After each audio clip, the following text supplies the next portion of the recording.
পৃথিবীর প্রথম মানুষ হযরতে আদম আলাইহিস সালাম। আদমকে যেদিন বানানো হয়, আদমকে যেদিন জান্নাতুল ফিরদাউসের মাটিতে বানানো হয়, আল্লাহ তাবারাক ওয়া তাআলা তার রহমতের ফেরেশতাদেরকে দিয়ে বলল, যাও তোমরা মক্কার মাটিতে ওই হাজার পাহাড় রয়েছে, ওই পাহাড়ের ভিতরে গিয়ে একটা জায়গা নির্ণয় করে দিলেন। এই জায়গাতে আসমান থেকে তিনি ছায়া দিয়ে দিলেন, এই পরিমাণ জায়গাতে তোমরা আমার কাবা বানাও, কেবলা বানাও, বাইতুল্লাহকে বানাও। ফেরেশতারা কেমন বানালেন? দুটি চারটি পাথর এবং কিছু বালুকে এক জায়গায় জমা করে দিয়ে ওই জায়গাটা দুটা কাঠ খোঁটা দিয়ে ছেড়ে দিলেন। এটাই হয়ে গেল কাবা। কাবা মানে পায়ের উঁচু হাড্ডি। ওটা পাহাড়ের চারিদিকে একটা জায়গায় উঁচু হয়েছিল, তাই কাবা। আবার কেবলা বলা হয়, কেবলা মানে রুকুন, আল্লাহকে ডাকার একটা নিশানা। এই ঘরটা আল্লাহ বানালেন, বানানোর পর বলছেন উদিয়া লিন্নাসি, এই ঘরটা আমি বানিয়েছি, ঘরটা আমি বানিয়েছি, আমার ঘরের মালিক আমি কি? আমি আল্লাহ। তবে ঘরটা আমি বানালাম মানুষের জন্য।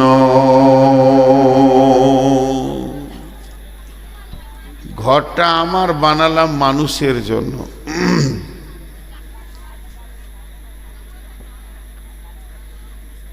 মোটামুটি 6-7টা নিয়ে আসবে, আগামীতে আর খানিক নিয়ে আসবে। আমি 2-4টা মোবাইল দেবো, তোমরা জানো যে আমি এগুলো বরদাস্ত করি না।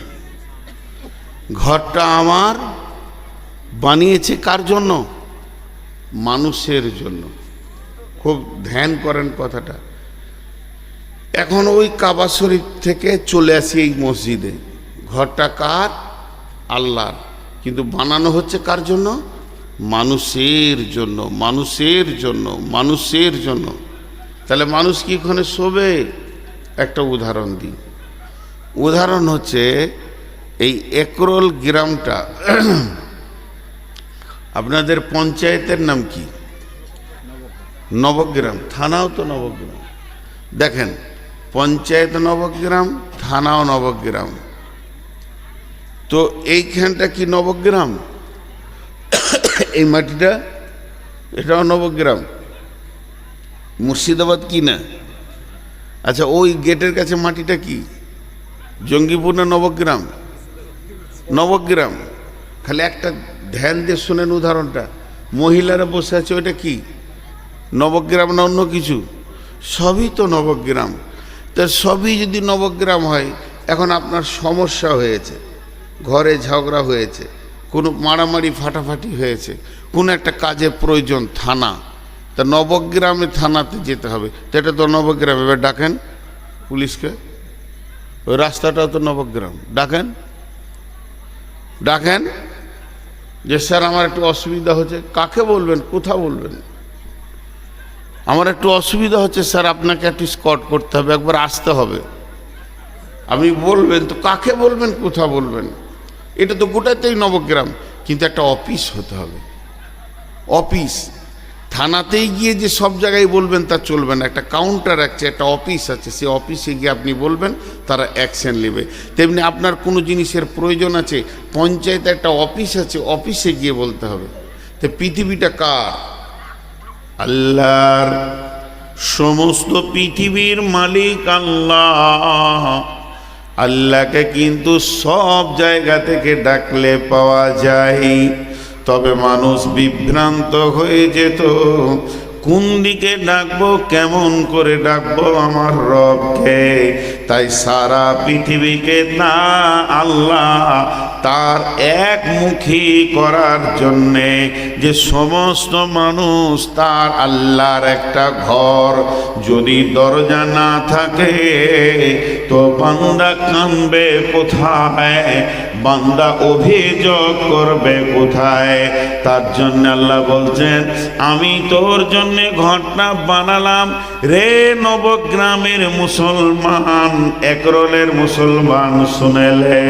70 বছর, 50 বছর, 20 বছর, 40 বছর বয়স, তুই অনেক গুনাহ করেছিস, অনেক অভিযোগ আছে, তোর অভাব আছে। আয় মক্কা মুকাররমাতে তুই চলে আয়, এখানে আমার ঘর আছে, আর আমার ঘরের দরজা ধরে তুই কাঁদ। আমি বানিয়েছি তোদের জন্য উজিয়ালিন নাস, আমার ঘরের সামনে উবুর হয়ে পড়ে যা, সাজদা করে করে তুই তোর অভিযোগকে বল। আমার ঘরকে তাফ কর, চক্কর মার, মার তুই আল্লাহর কাছে তওবা কর, ইস্তিগফার কর, আমি রব তোকে মাফ করনে ওয়ালা। অতএব আমার আল্লাহ বলছেন ইন্না আউয়ালা বাইতিন উদিয়া লিন-নাসি লাল্লাযী বিবাক্কাতা মুবারাকা, আমি আমার ঘরকে তোদের জন্য মক্কা মুকাররমায় বানালাম, কেনে হুদাল লিন-নাস, সারা পৃথিবীর মানুষ এখান থেকে হেদায়েত পাবে, এখান থেকে তারা জ্ঞানের আলো পাবে এবং তৌহিদের দরজা পাবে তারা এখানটা। এর জন্য আমি রব মক্কা মুকাররমায় এটা বানালাম।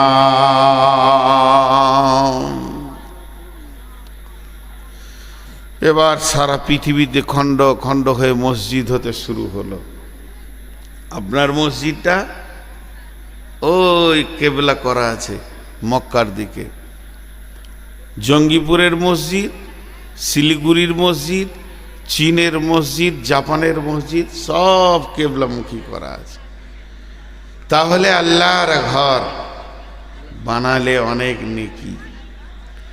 আল্লাহর ঘর যেখানে আপনার আমার অভিযোগ করার জায়গা, কিন্তু মাঝে একটা জিনিস আপনাদেরকে আমি একটু উলঝান তৈরি করব। উলঝান মানে দোদল্য হবে। আগেই বলে দিছি, মনটা আপনার আমার বলবে কি ব্যাপার, এত মসজিদ, দামি জায়গায় এত দান করলাম, সব করলাম, আর এখন কেমন কথা বলছেন? জি, পৃথিবীর মধ্যে সব থেকে খারাপ জায়গা মসজিদ। বুঝলেন? আল্লাহ বলছেন বিসমিল্লাহির রহমানির রহিম, লা তাকুম ফীহি আবাদা, লা উসসিসা আলা তাকওয়া মিন আউয়ালি ইয়াউমিন। বিশ্বনবী নামাজ পড়ার জন্য রেডি হয়ে গেলেন। বিশ্বনবী নামাজ পড়তে গেলে যা প্রয়োজন সব কাজ সেরে নিয়েছেন, উজু হয়ে গেছে। এবার নবীজি মসজিদের দিকে যাবেন, এমন সময় আল্লাহ তার ফেরেশতা জিবরাইলকে দিয়ে বললেন, হে জিবরাইল, তুমি আমার নবীকে আটকে দাও, আমার নবী যেন মসজিদে না যায়। আমি আল্লাহ এটা পছন্দ করছি না। আমি রসুলকে এত ভালোবাসি, আমার নবীকে, আমার নবী যেন মসজিদের দিকে না যায়। লা তাকুম ফিহে আবাদা। বিশ্বনবী হুজরা থেকে বের হবেন, মসজিদের দিকে যাবেন, এমন সময় জিবরাইল আমিন এসে সামনে দাঁড়িয়ে গেলেন। দাঁড়ানোর পর বলছেন, ইয়া রাসূলুল্লাহ, ইয়া হাবিবাল্লাহ, ও দয়ার নবী গো, আপনি মসজিদে যাবেন না, না। মসজিদটা এত নোংরা, আপনার মতো নবী মসজিদে পা রাখবে এটা আল্লাহ মেনে নিতে পারছেন না। আল্লাহ আমাকে জন্য পাঠালো, হে জিবরাইল তুমি এক্ষুনি যাও আর আমার নবীকে গিয়ে আটকিয়ে দাও, ও যেন মসজিদে পা না রাখে। আল্লাহর রসুলকে মসজিদে যেতে গিয়ে আটকিয়ে দেওয়া হলো। নবীজিকে মসজিদ যেতে দেয়া হলো না, আটকে দেয়া হলো। এখন আপনার আমার মন কি বলছে? এতক্ষণ ভালো বলছিলাম, এবার গোলমাল শুরু হয়ে গেল। কথাটাই শুনে কেমন লাগছে যে আল্লাহ তার রসুলকে বলছে যে মসজিদে পা দিও না। আপনাকেও মনে হবে যে এই কথাটা উল্টা, কিন্তু যারা নামাজ পড়ে না এরা মনে মনে ভাবছে ওই জন্যই তো আমরা মসজিদে যাই না। ওদের জন্য কিন্তু খুব ভালো জুতের একটা খবর হয়ে গেল। আর এটা কোথা আছে? বেনামাজিরা শুনেলেন, কোরআনে সূরা তওবায় 108 নম্বর আয়াতে আছে যে রসুলকে মসজিদে ঢুকতে দেওয়া হয়নি, জিবরাইলকে দিয়ে আটকে দেওয়া হয়েছে। খোশ হয়ে গেল, এরা তো দলিলও পেয়ে গেল, খোশও হয়ে গেল। জি, আপনি এত রাতে মুরব্বী তাও বসে আছেন, বলো না?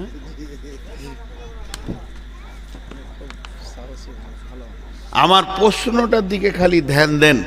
স্বয়ং রসুলের মতো লোককে মসজিদে ঢুকতে দেওয়া হয়নি, তাহলে যারা মসজিদে যায় না ওরাই ভালো। একজনের গরু ও খোঁটা থেকে কীরকম দড়ি খুলে মসজিদে ঢুকে গেছে, আর ওই রকম মোটা আর বড় বড় শিং হয়ে আছে। ইমাম সাহেব এনার সভাপতি ভাইয়ের মতো জানের ভয়ে ঢুকে গেছে ঘরে, ওখান থেকেই চিল্লাইছে, গরু কার রে, এই গরু কার? জানলা দিয়ে চিল্লাইছে খালি, গরু নিয়ে যাবে, এই গরু কার? তো গরুওয়ালা তখন কেবল রুটি খেতে বসেছে, ও তো জানছে যে আমার গরুটাই বদমাস। তাড়াতাড়ি করে উঠে ইমাম সাহেবকে কি বলছে দেখেন, যে আপনি মৌলবি সাহেব মানুষ, এত গলার ফাঁড় কেন, এত চিল্লাইছেন কেন? ও তো গরু, আর হুঁশ নাই বলি মসজিদ ঢুকেছে, আমি কোনোদিন ঢুকি? বলছো গরু ওর হুঁশ নাই বলি মসজিদে ঢুকেছে, আমি কোনোদিন ঢুকি? ইমাম সাহেব বলছে তোর থেকে গরু ভালো হবে, ও তাও আল্লাহর ঘরে এসেছে, তোকে হুঁশ হচ্ছে না যে আল্লাহর ঘরে ঢুকি। জি, এর নাম মসজিদ। আপনাদের মেয়েদের জালসাও শুদ্ধ হচ্ছে না? হ্যাঁ, ওদিকে মেয়ে ছেলে বক্তাও আছে না বলছে, আমি তো শুনতে পেয়েছি, সভাপতি বলছে না। আজীব ব্যাপার, আমি তো বায়ান শুনেই যাচ্ছি তখন থেকে। তো মা বোনদেরকে একটা খবর দিয়ে দিই, নামাজ ছেড়ে দেবে আজকে। শুনেলেন, একদম সহি কথা, এর মধ্যে কোনো ভেজাল নাই। নবীজির একটি বিবি ছিলেন, যে বিবিটা কোনো সতীন দেখেননি, তার নাম খাদিজা। খাদিজা যতদিন বেঁচে ছিলেন আল্লাহ আর নবী দ্বিতীয় কোনো বিয়ে করেননি। খাদিজা কত দামি মহিলা, আল্লাহর রসুল মরার আগে পর্যন্ত খাদিজাকে মনে রেখেছিলেন। খাদিজা কত দামি মহিলা, গারে হিরায় প্রতিদিনের খাবার যিনি দিয়ে আসতেন তিনি খাদিজা। শুধু এই পর্যন্ত নয়, খাদিজা মেয়েটা কত দামি, আল্লাহ সালাম দিয়েছেন, জিবরাইল সালাম দিয়েছেন, এই মেয়েটি নিশ্চিত জান্নাতি। এটা হলো রসুলের বিবি খাদিজা। ফাতেমা, উম্মে কুলসুম, রোকেয়া, জাইনাব, যে সন্তানগুলিকে নিয়ে রসুলের পরিচয়, এগুলো অন্য মেয়ের পেটে হয়নি, সবগুলি হয়েছে খাদিজার পেটে। অতএব খাদিজা ছিলেন নবীজির অনেক মহব্বতের বিবি। এবার শেষ ভেজালটা শুনেলেন, যেটা শুনলে আপনার আমার জান চমকে যাবে। এই খাদিজা স্বয়ং বিশ্ব নবীর বিবি, জীবনে 5 ওয়াক্তের নামাজ পড়েননি। জীবনে 5 ওয়াক্তের নামাজ পড়ে, তাহলে আর নামাজ পড়বে না? সভাপতি সাহেব, ওরা তো দলিল পেয়েই গেল, এবার ঘর চলে যাবে, হয়ে গেছে কাজ, আর কেন নামাজ পড়ব? দেখেন, দুটি জিনিস বললাম, দুটা উল্টা জিনিস বললাম, এরকম অনেক হাদিস কোরআন আছে, তো এগুলো বুঝতে হয়। খাদিজা নামাজ পড়েননি আর রসুল মসজিদে পা দেননি, মিটে গেল। এখন এই কথাটা এই পর্যন্ত রাখেন। তার আগে আমি 2-10 মিনিট বয়ান করেছি কিসের? মসজিদ দামি জায়গা, আল্লাহর ঘর, মসজিদ বানালে আল্লাহ জান্নাতে ঘর বানান, স্বয়ং রসুল বলছেন। আর আল্লাহ কোরআনে বলছেন, আমি পৃথিবীর প্রথম ঘর বানিয়েছি মক্কা মুকাররমায়। তাহলে কথাগুলো সব থাক। এখন একটা কথা আপনাদেরকে জিজ্ঞেস করব, খুব ধীরে ধীরে বলছি। কেন বলছি? বলি, আমার সুগার অনেক বেশি, পুরা পা আজকে আগুনের মতো জ্বলছে। একবার বিকালের দিকে ভেবেছিলাম যাব না, আমাদের দিকে আবার বৃষ্টিও হলো, প্রচুর বৃষ্টি হয়েছে বর্ধমানে, আর আমার গ্রামে হালকা হয়েছে। গাড়ি দেখলে বুঝতে পারবেন কত কাদা লেগে আছে, রাস্তার কাদা। তো সেই কষ্টে এসেছি, জ্বরের ভাব ছিল গতকাল, কাশি এখনো বন্ধ হয়নি, কিন্তু ওয়াদা খেলাপ করা অভ্যাস নাই, তাও আমি ধীরে ধীরে চালাতে রয়েছি এবং পিওর একটা সাবজেক্টের উপরে কথা বলছি, মসজিদকে কেন্দ্র করে। আপনারা ধৈর্যের সঙ্গে শোনেন। তো দুটি জিনিস আপনাদের ভিতরে কৌতূহল থেকে গেল, মেয়েদের ভিতরে একটা, পুরুষের ভিতরে একটা। কৌতূহলটাকে আগে পরিষ্কার করে দিই। ইতিহাস আপনাদের স্কুলে, কলেজে, ইউনিভার্সিটিতে, প্রাইমারি স্কুলে, হাই স্কুলে, কলেজে, হাই মাদ্রাসায়, সব জায়গায় একটা সাবজেক্ট হয়, সেই সাবজেক্টটার নাম হলো ইতিহাস। হয় কি হয় না? আপনাদের এখানে হয় কি হয় না? সভাপতি মুখ খুলছেন, একটা অত বড় আলিম মানুষ, আর আপনারা একটু মুখ খুলছেন না। মনে মনে কেন এরকম চুপ আছেন? একটু মুখ খুলেন। ইতিহাস হয়। তো ইতিহাস মানুষের কি লাগে, কাজে লাগে? আমি বুঝে আসি না। এই ভাইয়ের সঙ্গে আমার অনেক ঝগড়া, আজ থেকে ধরেন 6 মাস আগে ঝগড়াতে, কথাবার্তা নাই। দুজনই আলিম, হতেই পারে, শয়তান কি লাগবে না? আলেম মানি কি ফেরেস্তা? এত ঝগড়া যে ওর কাছে আমি দাঁড়াই না, উনি আমার কাছে দাঁড়ান না। তো যাই হোক, একরোলের লোক বলছে 2 আলেমের মধ্যে এরকম থাকবে, এটা তো ভালো নয় যে 10 লোক বসেছে 2 আলেমকে নিয়ে। তো উনি বলছেন আমাকে নূর মোহাম্মদ সাহেব অপমান করেছেন। আমি বলছি আমি করেছি একা, আপনি কি ভালো মানুষ? এই যখনই পূর্বের কথা তুলতে গেছি, তখন ওখানকার 10 লোক বলছে দাঁড়ান দাঁড়ান মৌলভী সাহেব, দুজনেই দাঁড়ান দাঁড়ান দাঁড়ান দাঁড়ান, পেছনে যেটা ঘটে গেছে ওটা ছেড়ে দেন, ও কথা আর তুলিয়েন না। কথা তুলাতুলি হলে এত কথা বাড়বে যে নিষ্পত্তি আসবে না। বিধায় আপনি ওকে মাফ করেন, ও আপনাকে মাফ করে দেবে, মুসাফা করে নেন। আগে জীবনে যেন এটা আর না ঘটে, এইটা নিয়ে কথা হোক। তাহলে ইতিহাস কোনো কাজে লাগে না। এতগুলো লোক মুখ খুলে না, ইতিহাস কোনো কাজে লাগে না, অথচ ওই সাবজেক্টটা পড়ানো হয়, খুব গুরুত্ব দিয়ে পড়ানো হয়। শুধু কলেজে কোরআনে 10 পারা ইতিহাস ভরা আছে, শুধু ইমানদারদের, বেঈমানেরও ভরা আছে। ফেরাউন, নমরুদ, হামান, উবাই ইবনে খালফ, আব্দুল্লাহ ইবনে উবাই, উবাই ইবনে সলুলের নামে আয়াত নাজিল হয়েছে। জঘন্য জঘন্য লোকের ইতিহাস কোরআনে আছে, যাদের নাম শুনলে মানে বমি আসবে, ঘৃণা আসবে, সেরকম ইতিহাস আছে। তাহলে ইতিহাস কোনো কাজে লাগে? হ্যাঁ না বলে না? লাগে না। আচ্ছা, ইতিহাস যদি কাজে না লাগে তাহলে 50,000 টাকা ধার দেন, 2 মাস পর চাইলে বলবো ওটা ভেজাল কথা বল। ভুলে যান পূর্বের কথা, ছাড়বে। ইতিহাস 4টা কাজে লাগে, মুখস্থ করেন। ইতিহাস 4টা কাজে লাগে। নাম্বার 1, ইতিহাস ভবিষ্যতের প্রেরণা বানাই। যখন আপনি সাহাবীদের ইতিহাস পড়বেন, ভালো মানুষের ইতিহাস পড়বেন, সোনালী মানুষ যারা পৃথিবীতে বিখ্যাত মানুষ, তাদের ইতিহাস যখন পড়বেন, তখন আমি ওই যুবক, ওই ছেলেটা এখন থেকেই লক্ষ্যবস্তু বেছে নেবে। ওই লোকটা যদি ভালো ছিল, আমিও ভালো হতে পারবো। এর জন্যে সে উদ্যম নিয়ে পড়াশোনা করবে, ইতিহাসকে তৈরি করবে নিজের জীবনের।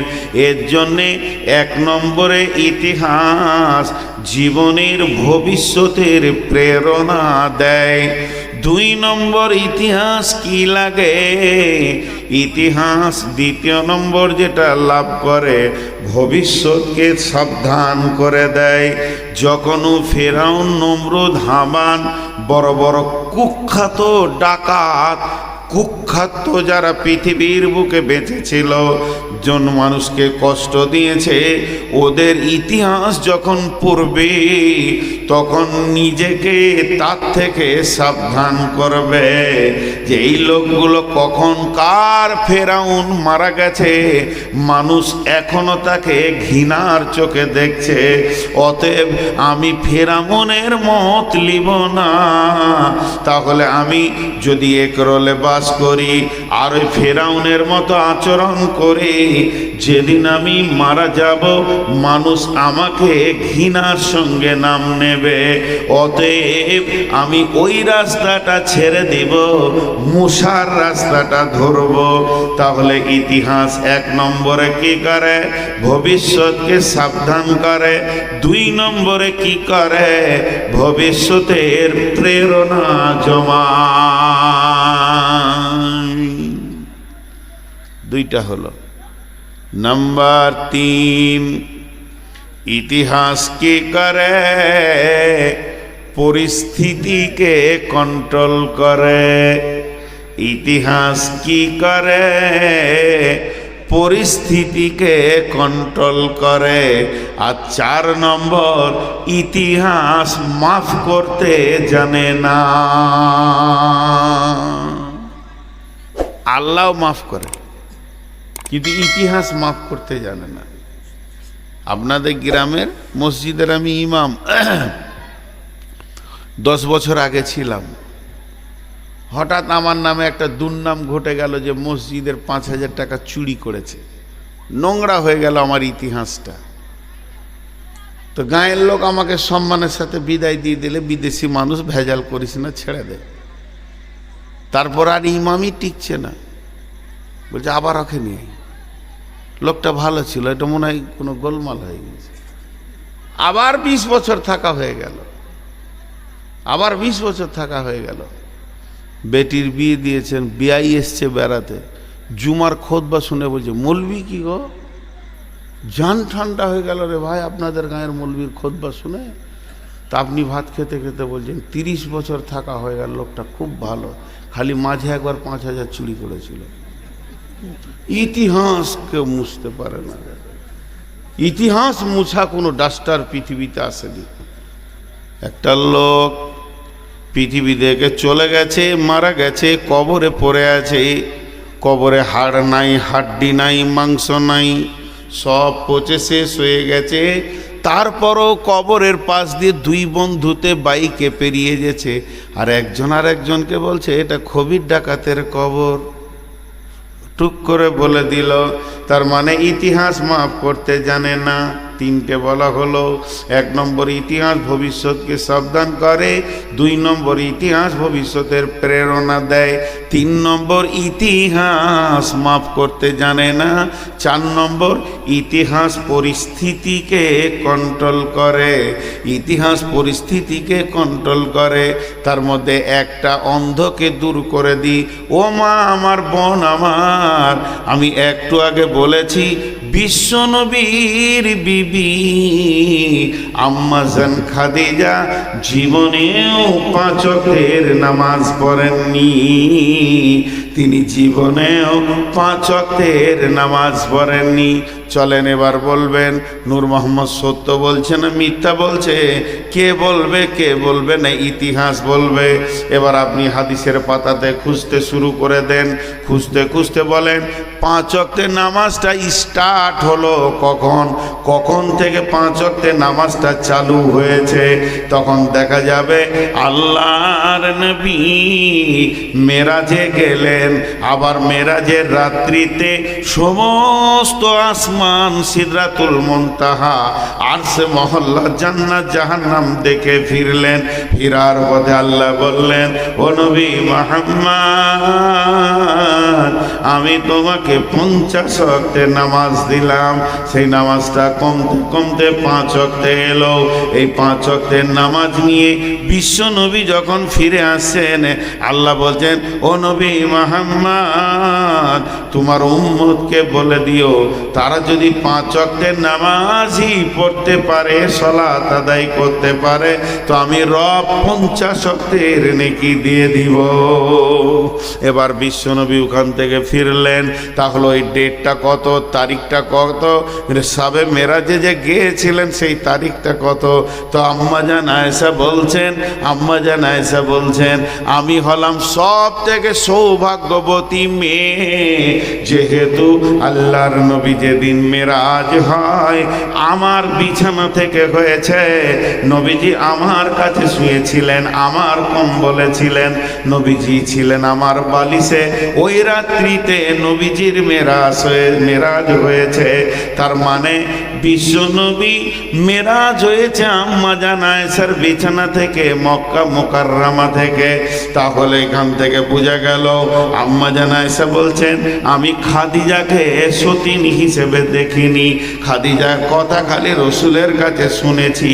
তার মানে নামাজের কথা যখন এসেছে আসমান থেকে, যেদিন থেকে 5 ওয়াক্তের নামাজটা চালু হয়েছে, তার আগেই খাদিজা দুনিয়া থেকে চলে গেছেন, মারা গেছেন, পৃথিবীতে বেঁচে ছিলেন না। তার মানে যতদিন খাদিজা বেঁচে ছিলেন অতদিন 5 ওয়াক্তের নামাজ, পর্দা এগুলো আসমান থেকে আসেনি।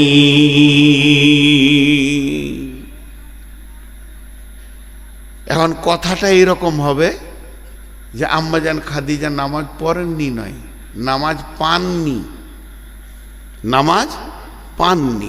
উনি নামাজ যে চালু হয়েছে, পর্দা চালু হয়েছে, এগুলো দেখতে পাননি। তাহলে এই আগে যে ভেজালটা শুরু হয়েছিল, প্রথম যখন বললাম যে রসুলের বিবি নামাজ পড়েনি, মনের ভিতরে যে ভেজালটা শুরু হয়েছিল, এই ভেজালটা কে দূর করলো? ইতিহাস। কে দূর করলো? ইতিহাস পরিস্থিতিকে কন্ট্রোল করে। এখন রসুলকে যে মসজিদে ঢুকতে দেওয়া হচ্ছে না, এর পেছনেও ইতিহাস আছে। সেটা মসজিদ নয়, অন্য কোনো মসজিদ নয়, তার উপর আয়াত নাজিল হয়েছে। বিসমিল্লাহির রহমানির রহিম। والذين اتخذوا مسجدا جرارا وكفرا تفريقا بين المؤمنين وإرصادا لمن حارب الله ورسوله من قبل ولا يحلفن إن أردنا إلا الحسنى والله يشهد إنهم لكاذبون। মহিলা বক্তাগুলো ছুটি হয়ে গেল নাকি? হ্যাঁ, ভালো সভাপতি গো, মহিলা বক্তাগুলোকে আগে ছেড়ে দিলে, ওদের যা ছিল পেটে সব বলে দিয়ে ঘর চলে গেল। জানে শান্তিতে ঘুমাবে, ভাগ্যে জানে জালসাটা হয়েছিল। হ্যাঁ, তো এবার ইতিহাসটা শুনেন যে রসুলকে কেন আটকানো হলো। রসুল্লাহ সাল্লামের নবুয়তি জিন্দেগি যেদিন থেকে নবী হয়েছেন, যেদিন মারা গেছেন, টোটাল ছিল কতদিন? 23 বছর। ক বছর? 23 বছর। 63 বছর বয়সে মারা যাচ্ছেন, 40 বছর বয়সে নবুয়তি পেয়েছেন। এই 23 বছরটাকে আল্লাহ 2 ভাগ করেছেন। ক ভাগ? 2 ভাগ, সমানভাবে নয়। 10 থেকে 11 বছর মক্কা, আর 11 থেকে 12 বছর মদিনা। নবীজির জীবনটা 2 ভাগে ভাগ করে দিলেন। 10 থেকে 11 বছর মক্কা, আর 11 থেকে 12 বছর মদিনা মুনাওয়ারা। এর জন্য নবীজির নামে টাইটেল দেওয়া হয় নবী মক্কি, নবী মাদানী। তিনি মক্কি ছিলেন, তিনি মাদানী ছিলেন। এবার তিনি মদিনা চলে গেলেন। তো যতদিন তিনি মক্কায় ছিলেন, নবীজির শত্রু কে ছিল? এক ছিল কাফির আর এক ছিল মুশরিক। একটা ছিল কাফির আর একটা ছিল মুশরিক। মুনাফিক ছিল কিন্তু খুব দুর্বল। আর যেদিন নবীজি মদিনায় চলে গেলেন, সেই দিন নবীজির বড় জানি দুশ্মন কে হলো? না মুনাফিকেরা হয়ে গেল। বিশ্বনবীর পেছনে যত কষ্ট দেওয়ার চিন্তা, মুনাফিকদের শুরু হয়ে গেল। আর মুশরিক কাফেররা বহু দূরে মক্কায় পড়ে গেল। কেমন? রাসূলুল্লাহ সাল্লাল্লাহু আলাইহি ওয়াসাল্লাম মক্কা থেকে মদিনা চলে গেলেন।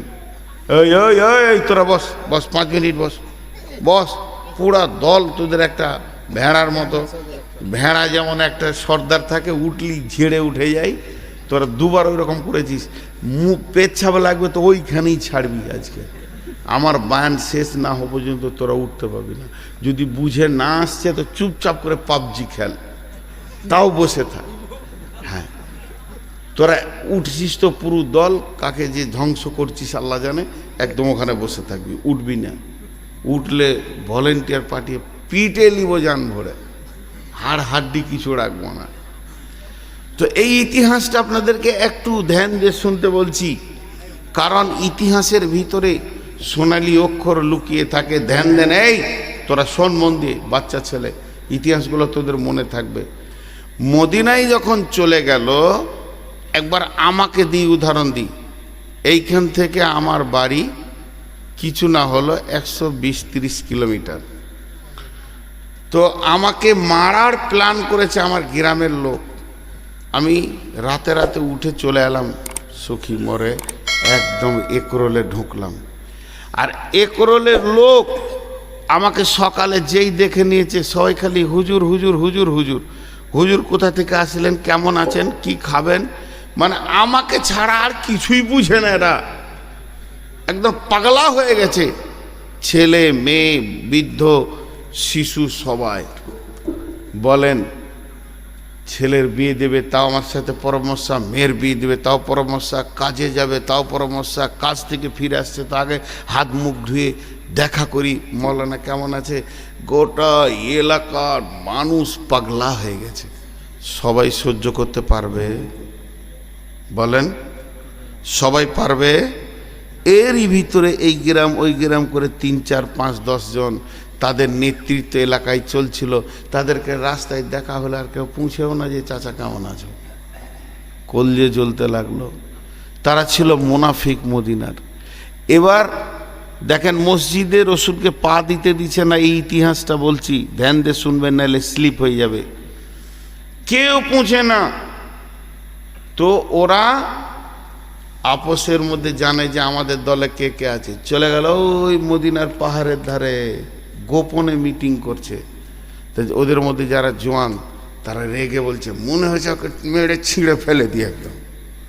তো বৃদ্ধরা বলছে, চুপ চুপ, এমন করে বাঁশকে কেটে তুলে ফেলবো, না থাকবে বাঁশ আর না বাঁচবে বাঁশরি। দাঁড়া, ব্যবস্থা নিচ্ছি। তোরা কি ভাবছিস? বলছে ওকে সহ্য হচ্ছে না আর দেখে। এলাকায় এত বড় উমাস্তান হয়ে গেল, কোথা থেকে এসে। বলছে ঠিক আছে, ওকে মারতে হবে।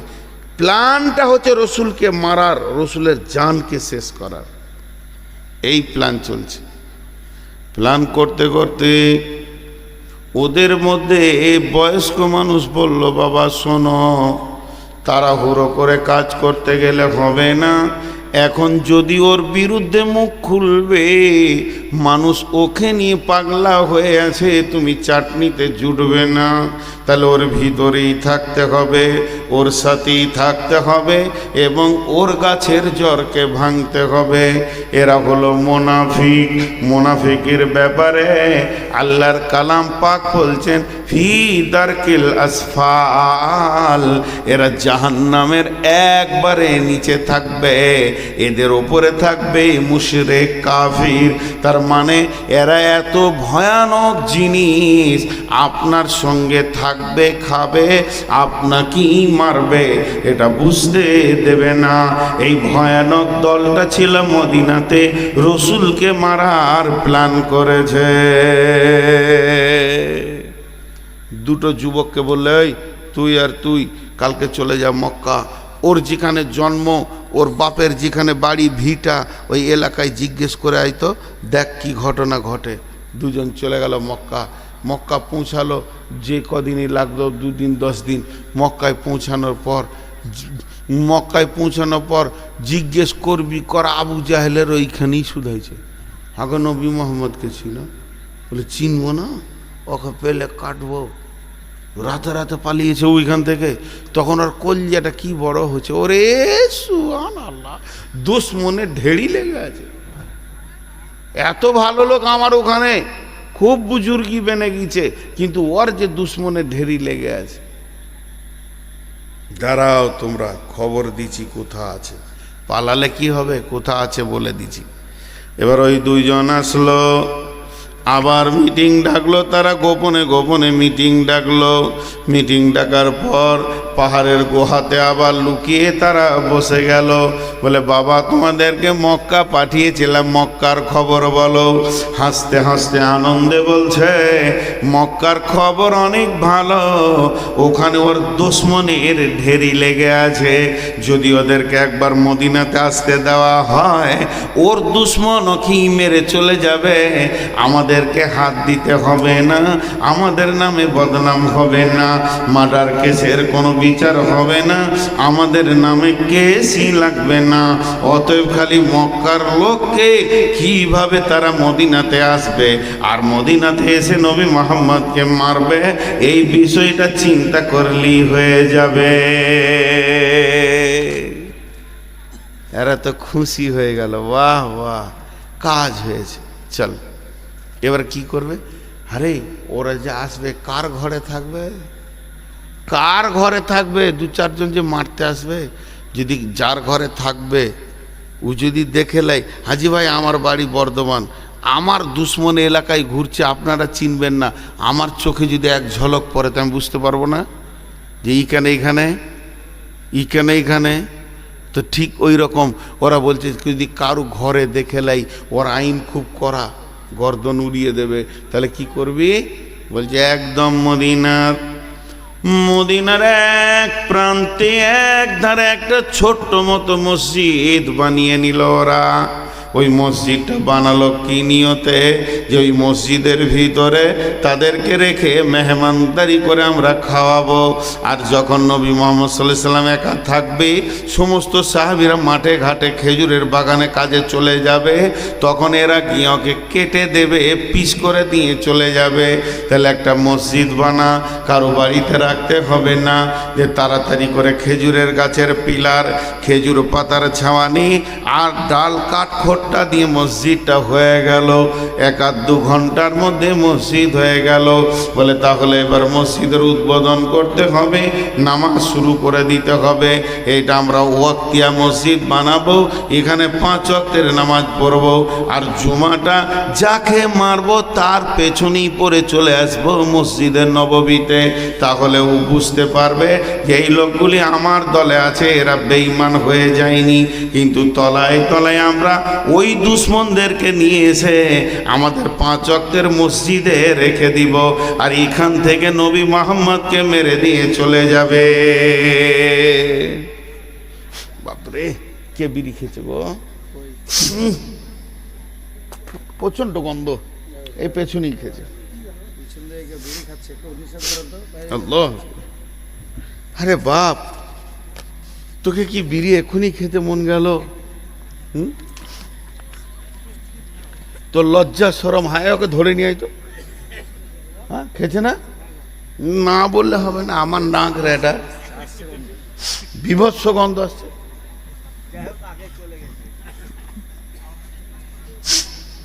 না এখনো খেয়েছো, এধার ওধার আছে। তো প্ল্যানটা বুঝতে পারছেন আপনারা? হ্যাঁ না বলেন একবার, যে ওরা এসে মেরে দিয়ে চলে যাবে, এটা ওদের প্ল্যান। মসজিদ তৈরি হয়ে গেল, এখন উদ্বোধন বাকি আছে, উদ্বোধন বাকি আছে।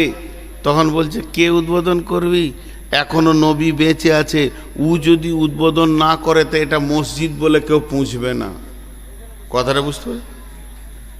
ও যদি উদ্বোধন না করে তা একে কেউ মসজিদ বলে পুঁছবে না, ঘৃণা করবে।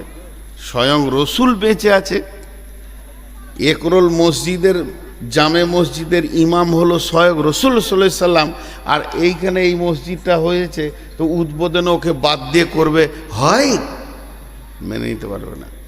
তখন দুজন মুনাফিক গেল, দিয়ে বলছি ইয়া রাসূলুল্লাহ আমরা একটা নতুন মসজিদ বানিয়েছি। রসুলের দিলটা কত খুশি হলো, জি কত দিলটা খুশি হলো।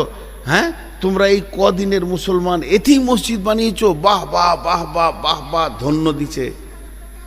কারণ তিনি তো গায়েবের খবর জানেন না, ঘটনাটা কি ঘটছে জানে না। যে শেষকালে বলছে দেখেন আমি যদি বলি আমার গ্রামে একটা বিরাট সুন্দর মসজিদ হয়েছে, আপনারা কোনো দিন যাবেন না সেই মসজিদে নামাজ পড়তে, তারপরও দিলটা খুশি হবে, হবে কি হবে না? আর আমাদের একটা মসজিদকে বেঈমানেরা নিয়ে নিল, প্রত্যেকে মানুষের মনে কষ্ট হয়েছে, হয়েছে কি হয়নি? তো মসজিদ এমন একটা জিনিস হৃদয়কে ঠান্ডা করে। তো রসুলের দিলটা খুশি হয়ে গেল। তখন এবার বলছে ইয়া রাসূলুল্লাহ মসজিদ তো বানানো হয়েছে, এখনো উদ্বোধন হয়নি, এখনো নামাজ চালু হয়নি, শুধু আপনার অপেক্ষায় আছি। আপনি গিয়ে এক ওয়াক্তে নামাজ পড়ে দিয়ে চলে আসবেন, সেই দিন থেকে নামাজটা স্টার্ট হয়ে যাবে। তো আমরা মসজিদে নামাজ পড়েই যাব, চালু করেই যাব। নবীজি বললেন যাও যাও যাও, এই কাজে আমি যাব না তো কে যাবে? হ্যাঁ নিশ্চয় আমি মসজিদে যাচ্ছি, তোমরা রেডি হয়ে যাও। ওই মসজিদে নামাজ পড়ার জন্যে, পার্টিকুলার ওই মসজিদটাতে নামাজ পড়ার জন্যে আল্লাহর নবী রেডি হয়ে গেলেন, বাড়ি থেকে বের হবেন। এমন সময় জিবরাইল আমিন এসে বলছেন লা তাকুম ফিহি আবাদা, ও দয়ার নবী গো ওই মসজিদে আপনি পা দেবেন না। লা উসসিসা আলা তাকওয়া মিন আউয়ালি ইয়াউমিন, ওই মসজিদটা যখন ভিত রাখা হয়েছিল প্রথম দিনের ভিতরে ওদের কোনো তাকওয়া পরেজগারি ছিল না। ওটা তো মসজিদ লয়, ওখানে চক্রান্তের জায়গা, আপনার জানকে মারার জায়গা বানানো হয়েছে ওটা। ওয়াল্লাযীনা ইত্তাখাযু মাসজিদান জিরারাও ওয়া কুফুরা তাফরীকাম বাইনাল মুমিনি ওয়া ইরসাদান লিমান হারাবাল্লাহা ওয়া রাসূলুহু, ওরা জিদের বশীভূত হয়ে কুফরির তাড়নায় আপনার প্রতি বিরক্ত হয়ে মসজিদটা বানিয়েছেন। ও দয়ার নবী গো ওরা চিরদিন ওটাই কাজ করে এসেছে। আবার মুসলমানের ভিতরে একদম ফাটল ধরাতে চেয়েছে, মুসলমানের ভিতরে ফাটল ধরাতে চেয়েছে। যে কেমন করে মুসলমানের ভিতরে ফাটল ধরিয়ে দিব, 2 দল 3 দল করে দিব। আর ওরা হলো ছোট প্রথম থেকে আল্লাহ এবং রসুলের দুশ্মন। ইরসাদাল লিমান হারাবাল্লাহা ওয়া রাসূলুহু মিন কাবলু ওয়ালা ইয়াখলিফুন্না ইন আরাদনা ইল্লাল হুসনা। ওদেরকে যদি আপনি 50 বার জিজ্ঞেস করেন তোমরা কি করেছ, ওরা কসম করবে আর বলবে ইয়া রাসূলুল্লাহ আল্লাহর কসম করে বলছি মসজিদ বানিয়েছি। আর আমার আল্লাহ বলছেন ওয়াল্লাহু ইয়াশহাদু ইন্নাহুম লাকাযিবুন, আমি আল্লাহ সাক্ষী দিছি ওরা মিথ্যুক। কারণ আল্লাহর কাছে একটা মসজিদের লিস্ট আছে, আবার একটা মসজিদ বানাবেন, মসজিদটা আল্লাহর লিস্টে নাম উঠতে হবে। কারণ মসজিদ কোন কোন নিয়তে বানালে আল্লাহর কাছে কবুল হয়, আর হিংসা মারামারি ফাটাফাটি করে করলে আল্লাহর কাছে কবুল হবে না। এরই জন্য আল্লাহ তাবারক ওয়া তাআলা বললেন, হে জিবরাইল, আমার নবীকে আটকে দাও, ওটা আমার খাতাতে, আমার নজরে মসজিদ নয়, ওটা আমার নজরে রসুলের জান মারার চক্রান্তে এবং ইসলামের ক্ষতি করা এবং মুসলমানের ভিতরে ফাটল ধরানোর জায়গা। এবার বলেন জিবরাইল ঠিক করেছে না ভুল করেছে? বলেন। ঠিক করেছে। এতক্ষণ ভাবছিলাম যে রসুল কেন মসজিদে পা দিলেন না। জি না, আল্লাহ বললেন লা তাকুম ফিহি আবাদা, ওই জায়গায় আপনি পা দেবেন না, মানা করে দিলেন। সূরা তওবা থেকে বললাম।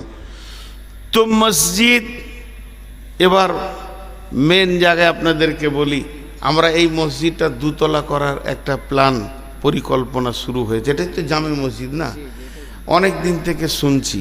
মাশাআল্লাহ মসজিদটা অনেক বড়, ভালো এবং সব রকমই ব্যবস্থাপনা, পেশাব পায়খানা সব হয়ে গেছে, দুতলা বাকি আছে।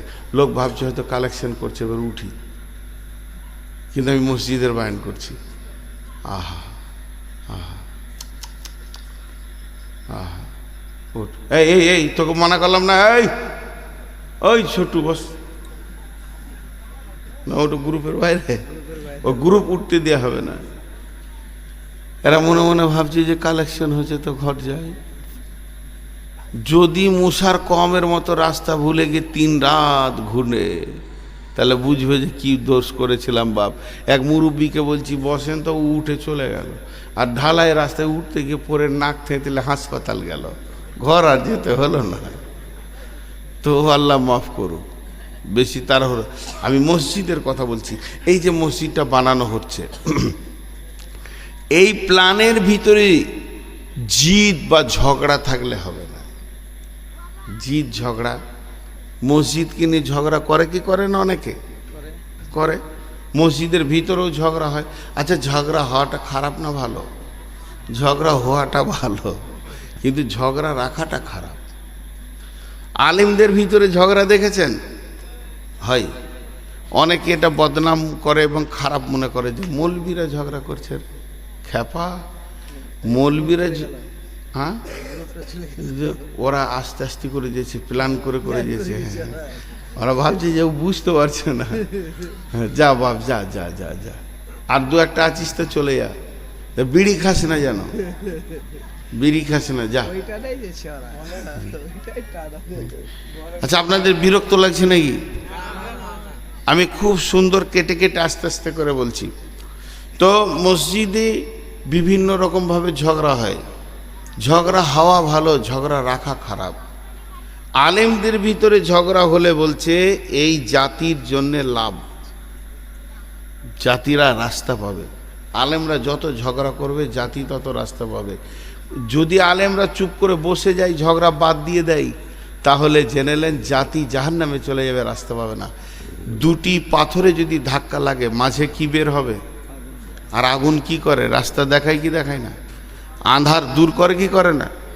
ওনার সঙ্গে আমার একটা হাদিস নিয়ে তর্ক চলবে, চলবে তো চলবে। এখন 2 মাস চলছে, উনি খাতা খুলছে আর বের করছে, আমি বের করছি, পাল্টা বের করছে, তাতে কি হবে? একটা জায়গায় গিয়ে সহি জিনিসগুলো বের করা যাবে। আর আলিম যখন হাদিস কোরআন নিয়ে ঝগড়ায় নেমে যায়, তখন এক ঘন্টা পড়তো, ওটা 7 ঘন্টা চালাবে ও, যে কে কি বলছে দেখি। এই জন্যে ইমাম আবু হানিফা বলে গেছেন, এই জাতির রহমত হচ্ছে আলিমদের ঝগড়া। এখনকার আলিমরা চুপচাপ বসে গেছি বলে জাতি কিছু বুঝতে পারছে না। খবরদার, আলিমদের ঝগড়াকে ঘৃণা মনে করিয়েন না, এটা জাতিদের। তো আমি যেটা বললাম, সাহাবা রাদিয়াল্লাহু মাজমাইনেরাও ঝগড়া করেছেন কি করেননি? কিন্তু ঝগড়াটাকে রাখেননি। মানুষ ঝগড়া করবে না তো কে করবে? গরুতে করবে, ছাগলে করবে, ভেড়াতে করবে। আমি বুঝি, আপনিও বুঝেন, বোধ আছে বলেই তো ঝগড়াটা হচ্ছে। ঝগড়া হওয়াটা খারাপ নয়, ঝগড়া রাখাটা হচ্ছে খারাপ।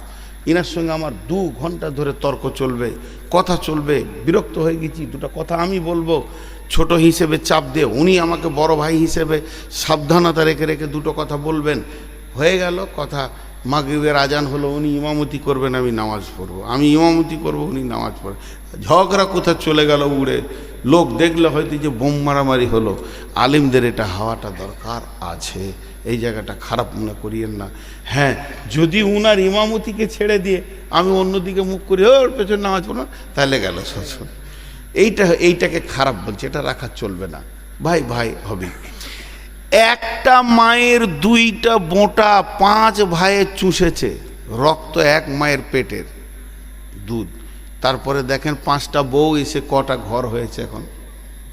তাহলে এক মায়ের রাস্তাতে পৃথিবী দেখার পর যদি এতগুলো ঝগড়া হয়, একটা আব্বা 5টা বেটার, আব্বা খেটে খেটে খেটে খেটে খেটে খেটে চায়ের দোকানে চা খায়নি, বিস্কিট খায়নি, টাকা চলে যাবে, নষ্ট হয়ে যাবে, আমার ছেলেদের ঘর বাড়ি হবে না।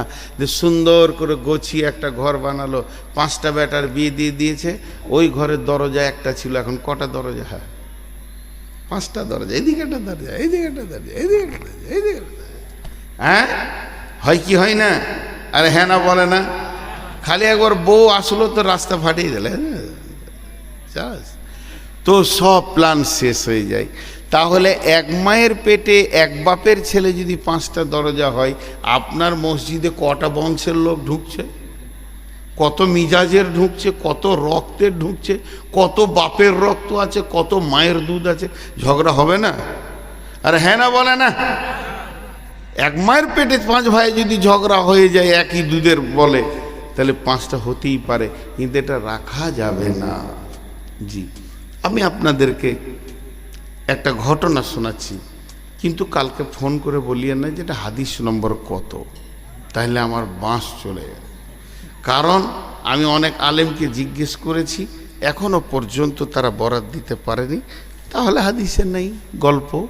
কিন্তু এটা আমি একদিন শ্রোতা ছিলাম বাচ্চা অবস্থায়, আমি এক আলিমের মুখে শুনেছি, আমাদের বর্ধমানের বড় আলিম, বড় মাপের আলিম, যে সাহাবীদের ভিতরে মসজিদে ঝগড়া, সাহাবীদের ভিতরে মসজিদে ঝগড়া, মসজিদে নববীতে ঝগড়াটা কেমন?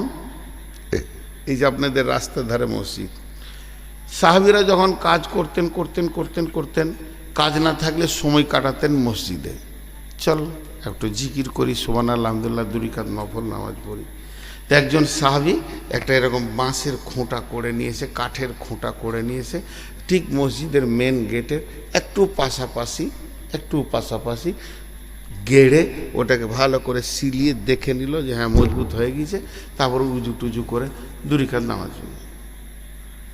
আর একজন ঠিক ওই টাইমে এসে হাজির, খোঁটাকে গাড়লে রে, মসজিদের দরজার পাশে খোঁটা, দেখতো কোন মাথা মোটা খোঁটা গেড়েছে, করে তুলে দিলে, তুলে ওই দিকে ছুঁড়ে ফেলে দিলে, উজু করে ঢুকছে আর মসজিদে বলছে যত মাথা মোটা মদিনাই বাস, যেখানে সেখানে খোঁটা গাড়ে, হুঁশ নেই। এবার যে খোঁটা গেড়েছিল ও সালাম ফিরছে, সালাম ফিরে দেখে আসি তো খোঁটা খোঁটা করছিল, এখানে গিয়ে দেখি খোঁটা নাই, ফুটা আছে, খোঁটা নাই, ফুটা আছে, খোঁটা ওইখানে পড়ে আছে। তখন ও আবার ওর নামাজ পড়ছে, তো কিছু না বলে ওর পেছনে বসে তসবিহ করছে, তেমন তো খালি সালাম ফির, তারপরে তোর ব্যবস্থা হচ্ছে। আর রসুলের সাহাবী, রসুল বেঁচে আছে, ই সালাম ফিরেছে, তোর গায়ে হাত দিয়ে বলছে আসসালামু আলাইকুম, কি মিষ্টি কথা, আস্তে আস্তে তিতা হবে। ওয়ালাইকুম আসসালাম। বুঝাও খোঁটাটা কে তুললে, কে গাড়লে? তো মসজিদ হলো পৃথিবীর সব থেকে দামি জায়গা, এর থেকে দামি জায়গা আর নাই। পৃথিবীর মাটিতে সব থেকে দামি জায়গা হলো মসজিদ, সব থেকে নোংরা জায়গা হলো বাজার। তারপরেও বাজার প্রয়োজনীয় যেতে হবে। নোংরা জায়গা কিছু আছে যেগুলোতে আল্লাহ বলেছেন ফালা তাকরাবা, ওই জায়গায় তুমি যাইও না, ফালা তাকুম, ওই জায়গায় তুমি দাঁড়াইও না। তো মসজিদ আমরা অহরহ চোখে দেখি। কোরআন হাদিসের কথা তো বলবই। ওই মসজিদকে কেন্দ্র করে আমি কোরআনের আয়াতও পড়েছি, হাদিসও পড়েছি। কিন্তু স্বাভাবিক একটা কথা দেখেন, স্বাভাবিক মানে এটা না কোরআন না হাদিস, শুধু একটু যুক্তি কেন্দ্রিক নিজের মনে মনে হিসাব করি। এই গ্রামে 200 ঘর আছে, প্রত্যেকটি ঘরের মালিক আছে। এখন যদি একটা লোক সুখী মোড়ে নামে স্টেট বাস থেকে, তারপরে টোটোতে এসে যার ঘরে ঢুকবে ও তার মেহমান। কেউ যদি মাস্টারের ঘরে ঢুকে তো মাস্টারের মেহমান, ডাক্তারের ঘরে ঢুকলে ডাক্তারের মেহমান, ব্যবসায়ীর ঘরে ঢুকলে ব্যবসায়ীর মেহমান। কেউ যদি মৌলানার ঘরে ঢুকে তো মৌলানা সাহেবের মেহমান, হাফেজ সাহেবের মেহমান, কারি সাহেবের মেহমান। তেমনি মসজিদে যে ঢুকে সে আল্লাহর মেহমান, আল্লাহর মেহমান। বাস মসজিদে ধরেন নামাজের টাইম নয়, নামাজ পড়লে তো নেকি আছে, জিকির করলে নেকি আছে, তেলাওয়াত করলে নেকি আছে, ইবাদত করব নেকি আছে, নফল নামাজ পড়ব নেকি আছে, এগুলো তো আছি। কিন্তু কোনো কাজ নাই, মসজিদে গিয়ে চুপ করে বসে আছে। বাড়িতে কাজে ব্যস্ত ছিল, কাজ হয়ে গেছে তো একটু মসজিদে যাই, মসজিদে গিয়ে চুপ করে বসে আছে। সুবহানাল্লাহ বললো, এটা তো আলাদা হলোই, কিন্তু এমনি বসে থাকলেও নেকি হবে। কেন? যে আল্লাহর প্রতিটি নজর ওর দিকে পড়বে। বাড়িতে মেহমান আসলে সেই বাড়ির লোক যেমন মেহমানকে দেখে, তো আল্লাহ দেখবেন যে আমার ঘরে আমার গোলাম বসে আছে। এত দামি জায়গা ওটা। কিন্তু আল্লাহ তাবারাক ওয়া তাআলা রসুল এই মসজিদকে বানানোর জন্য যে ফজিলতটা বলেছেন, মাম বানা লিল্লাহি মসজিদান বানাল্লাহু লাহু বাইতান ফিল জান্নাহ। যেই পৃথিবীর মাটিতে মসজিদ বানাবে তার ঘর আল্লাহ জান্নাতে বানাবেন। এটা চারটিখানি কথা নয়, এটা কোনো গল্প নয়, এটা কোনো মহাভারত নয়, এটা রামায়ণ নয়।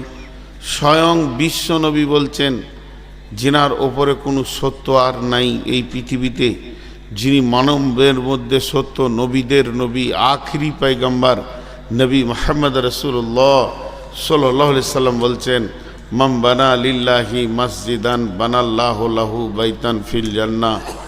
যে পৃথিবীতে একটা মসজিদ বানাবে তো আল্লাহ তার জান্নাতে ঘর বানাবে। এখানে পৃথিবীর মাটিতে মসজিদ হবে আর আপনার জান্নাতে ঘর হবে। মসজিদ এত দামি জায়গা। মসজিদ বানানো নেকি, এটা যদি 100 বার বলি তো তাও পুরা হবে না কথাটা। মসজিদ বানানো নেকি, মসজিদ বানানো নেকি। কিন্তু দেখেন, পৃথিবীর সব থেকে প্রথম যে ঘরের ভিত দেওয়া হয় সেটা হলো কাবা। বিসমিল্লাহির রহমানির রহিম। ইন্না আউওয়ালা বাইতিন উদিয়া লিন-নাসি লাল্লাযী বিবাক্কাতা মুবারাকাও ওয়া হুদাল লিল আলামিন ফীহি আয়াতুম মাকামু ইব্রাহিমা ওয়া মান দাখালাহু কানা আমিনান ওয়ালিল্লাহি আলান নাসি হিজ্জুল বাইতি মান ইসতাতা ইলাইহি সাবিলা। এতক্ষণ মসজিদের কথা বললাম। এখন পৃথিবীতে কতগুলো ঘর আছে টোটাল? জি 700 কোটি, 750 কোটি যদি মানুষ হয় তো 100 কোটি তো ঘর আছেই।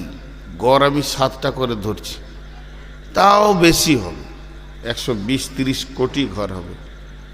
তারপরে যে ঘরগুলোতে মানুষ বাস করে না স্কুল আছে, কলেজ আছে, ইউনিভার্সিটি আছে, রেলওয়ে স্টেশন আছে, বাস স্ট্যান্ড আছে, কত ঘর।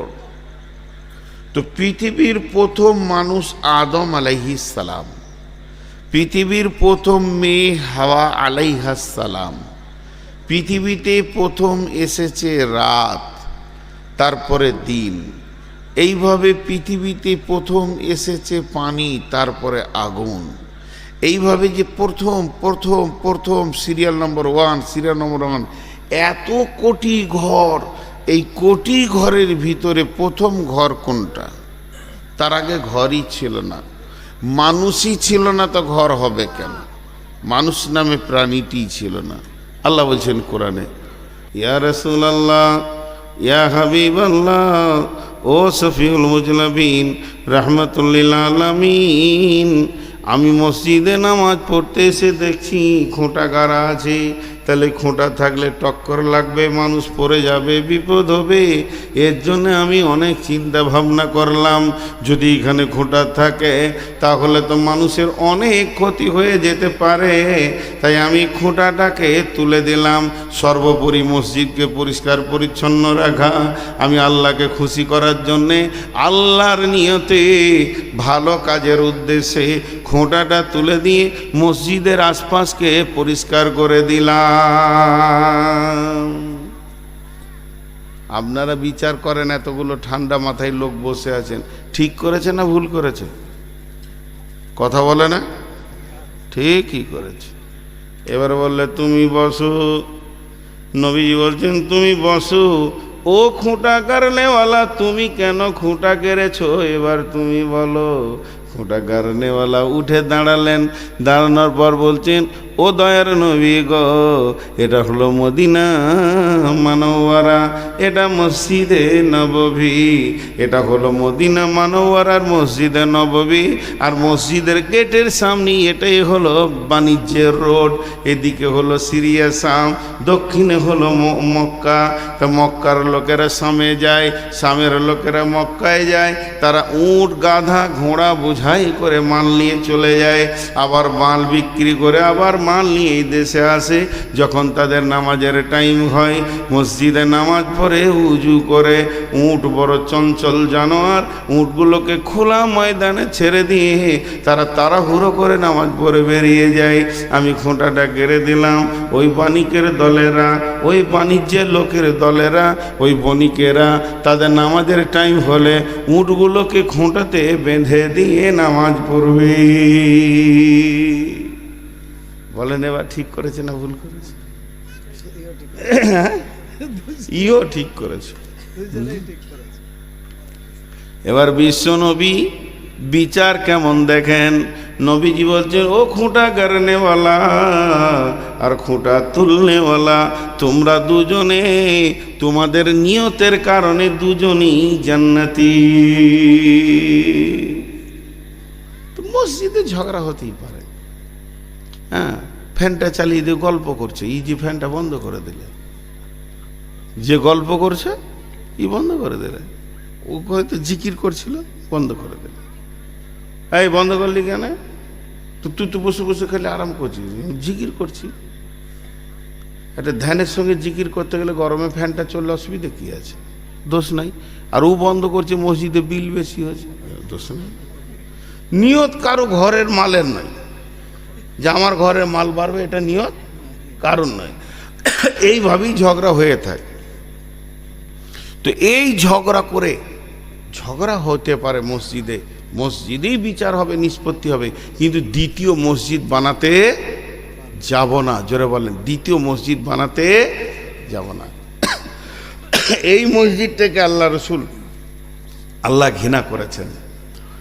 এরপর আল্লাহ বলছেন, বিসমিল্লাহির রহমানির রহিম, ইন্নামা ইয়ামুরু মাসাজিদাল্লাহি মান আমানা বিল্লাহি ওয়াল ইয়াউমিল আখিরি ওয়া আকামাস সালাতা ওয়া আতাজ যাকাতা ওয়া লাম ইয়াখশা ইল্লাল্লাহ ফাআসা রাব্বুকা আন ইয়াকুনু মিনাল মুহতাদিন। মসজিদে যারা দান করবে, মসজিদে যারা কমিটি হবে, যার কাছে মসজিদের টাকা থাকবে, হিসাব থাকবে, এবং মসজিদের দায় দায়িত্ব ওরাই নেবে, যার ভিতরে 5টা গুণ আছে। মান আমানা বিল্লাহি ওয়াল ইয়াউমিল আখিরি ওয়া আকামাস সালাতা ওয়া আতাজ যাকাতা ওয়া লাম ইয়াখশা ইল্লাল্লাহ।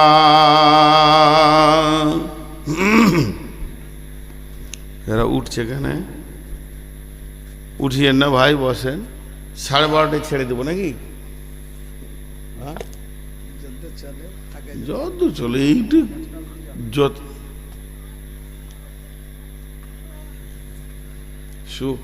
এগুলোর লোক খুব চালাক তো, শসা চাষ করে এরা, করে না, খালি ধান। একটা পারবো না, শরীর খুব আজকে বাদি পড়ে যেত, ধরে তার থেকে তো হলো কিছু না। আচ্ছা ঠিক আছে, মানে আমি আমার বলা দেখে দিই, বাধ্যবাধকতা নয়, যতটুকু সম্ভব। এইখানে একটা জিনিস আমি বলবো, খুব খেয়াল করে শুনবেন, মানে খুব মনোযোগ দেন। আর বিশেষ করে একগুলোর ছেলেরা আমাকে ভালোবাসে, খালি আমি ভালোবাসি না, ওদেরকে বকি একটু বেশি করে। আর সে নুরুজ্জামান কই, ওর পরীক্ষা না? হ্যাঁ, ওর পরীক্ষা তো কালকে পরীক্ষা না। আর উচ্চ মাধ্যমিক শেষ কবে হচ্ছে? 26 তারিখ মনে হয় নাকি? জি, এই ইলেকশনের জন্য সব আগিয়ে দিয়েছে। তো এই জায়গাটা একটা খেয়াল করি, এখানে দুটো দল রয়েছে এইখানে, একটা হচ্ছে মসজিদ কমিটি আর একটা হচ্ছে দাতা। তো দাতাকে আগে বলে নি। আল্লাহ বলছে, হে দাতার দল, তুমি 5টা গুণে গুণান্বিত হও। ইয়ামুরু, ইয়ামুরু শব্দটার আবিধানিক অর্থ দেখভাল বলা যেতে পারে। মসজিদ ভাঙা গুনহানা নেকি? মসজিদ ভাঙা গুনহানা নেকি? কে বললে? পুরাতন মসজিদ ভাঙতে হবে নেকি? 2 দিন যদি ভেঙে দেয় তো নেকি হবে না? আজীব ব্যাপার। ইয়ামুরু শব্দটা ওইটাই, যে মসজিদের কল্যাণ করো। ভেঙে যদি কল্যাণ হয় ভাঙো, তখন নেকি। গড়ে যদি ওর কল্যাণ হয় তো গড়ো। বুঝতে পারছেন কথাটা? আমি বোঝাতে পারলাম? তা আল্লাহ কোরআনে বলছেন, ইন্নামা ইয়ামুরু মাসাজিদাল্লাহে, ইন্নামা ইয়ামুরু মাসাজিদাল্লাহে।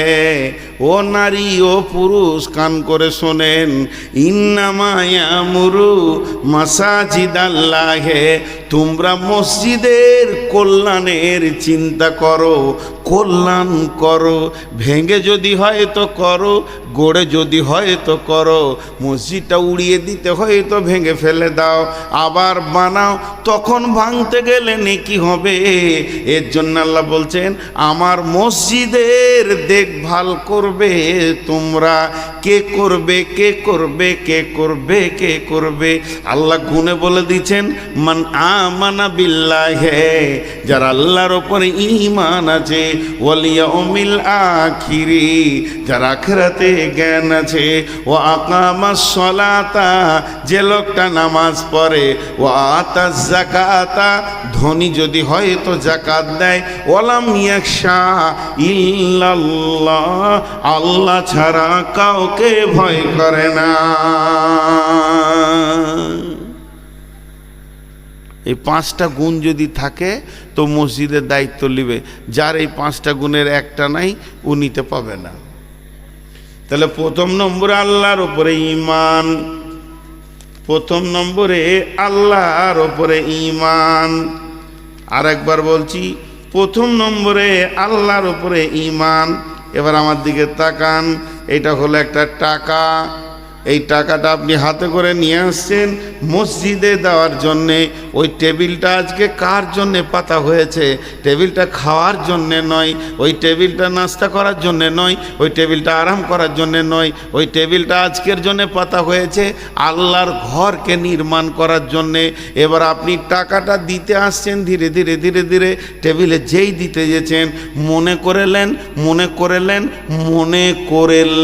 আল্লাহ বলছে তুই দাঁড়িয়ে যা। এবার আপনি দাঁড়িয়ে গেলেন, হাতে টাকা আছে, নিচে টেবিল আছে। আল্লাহ বলছেন বল তুই আমার ওপরে তোর ঈমান আছে কি? আমি বলো হ্যাঁ ঈমান আছে। তুই আখেরাত বিশ্বাস করিস কি?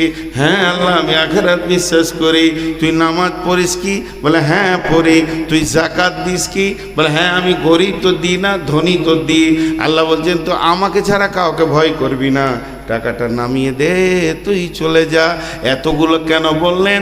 যদি তোর আমার উপরে বিশ্বাস থাকে, টাকাটা তুই আমাকে দিয়েছিস, এ টাকা মরবে না। পৃথিবীর মানুষের কাছে টাকা দিবি, বিশ্বাস নাই, মেরে দেবে, নিয়ে নেবে, ভেজে দেবে, ফাঁসিয়ে দেবে, ভুল করে দেবে, আমানতের খেয়ানতি করে দেবে। তুই এমন জায়গায় টাকা দিয়েছিস 100-এ 100, 100-তে 100 তোর আমানত তোর জমা থেকে গেল।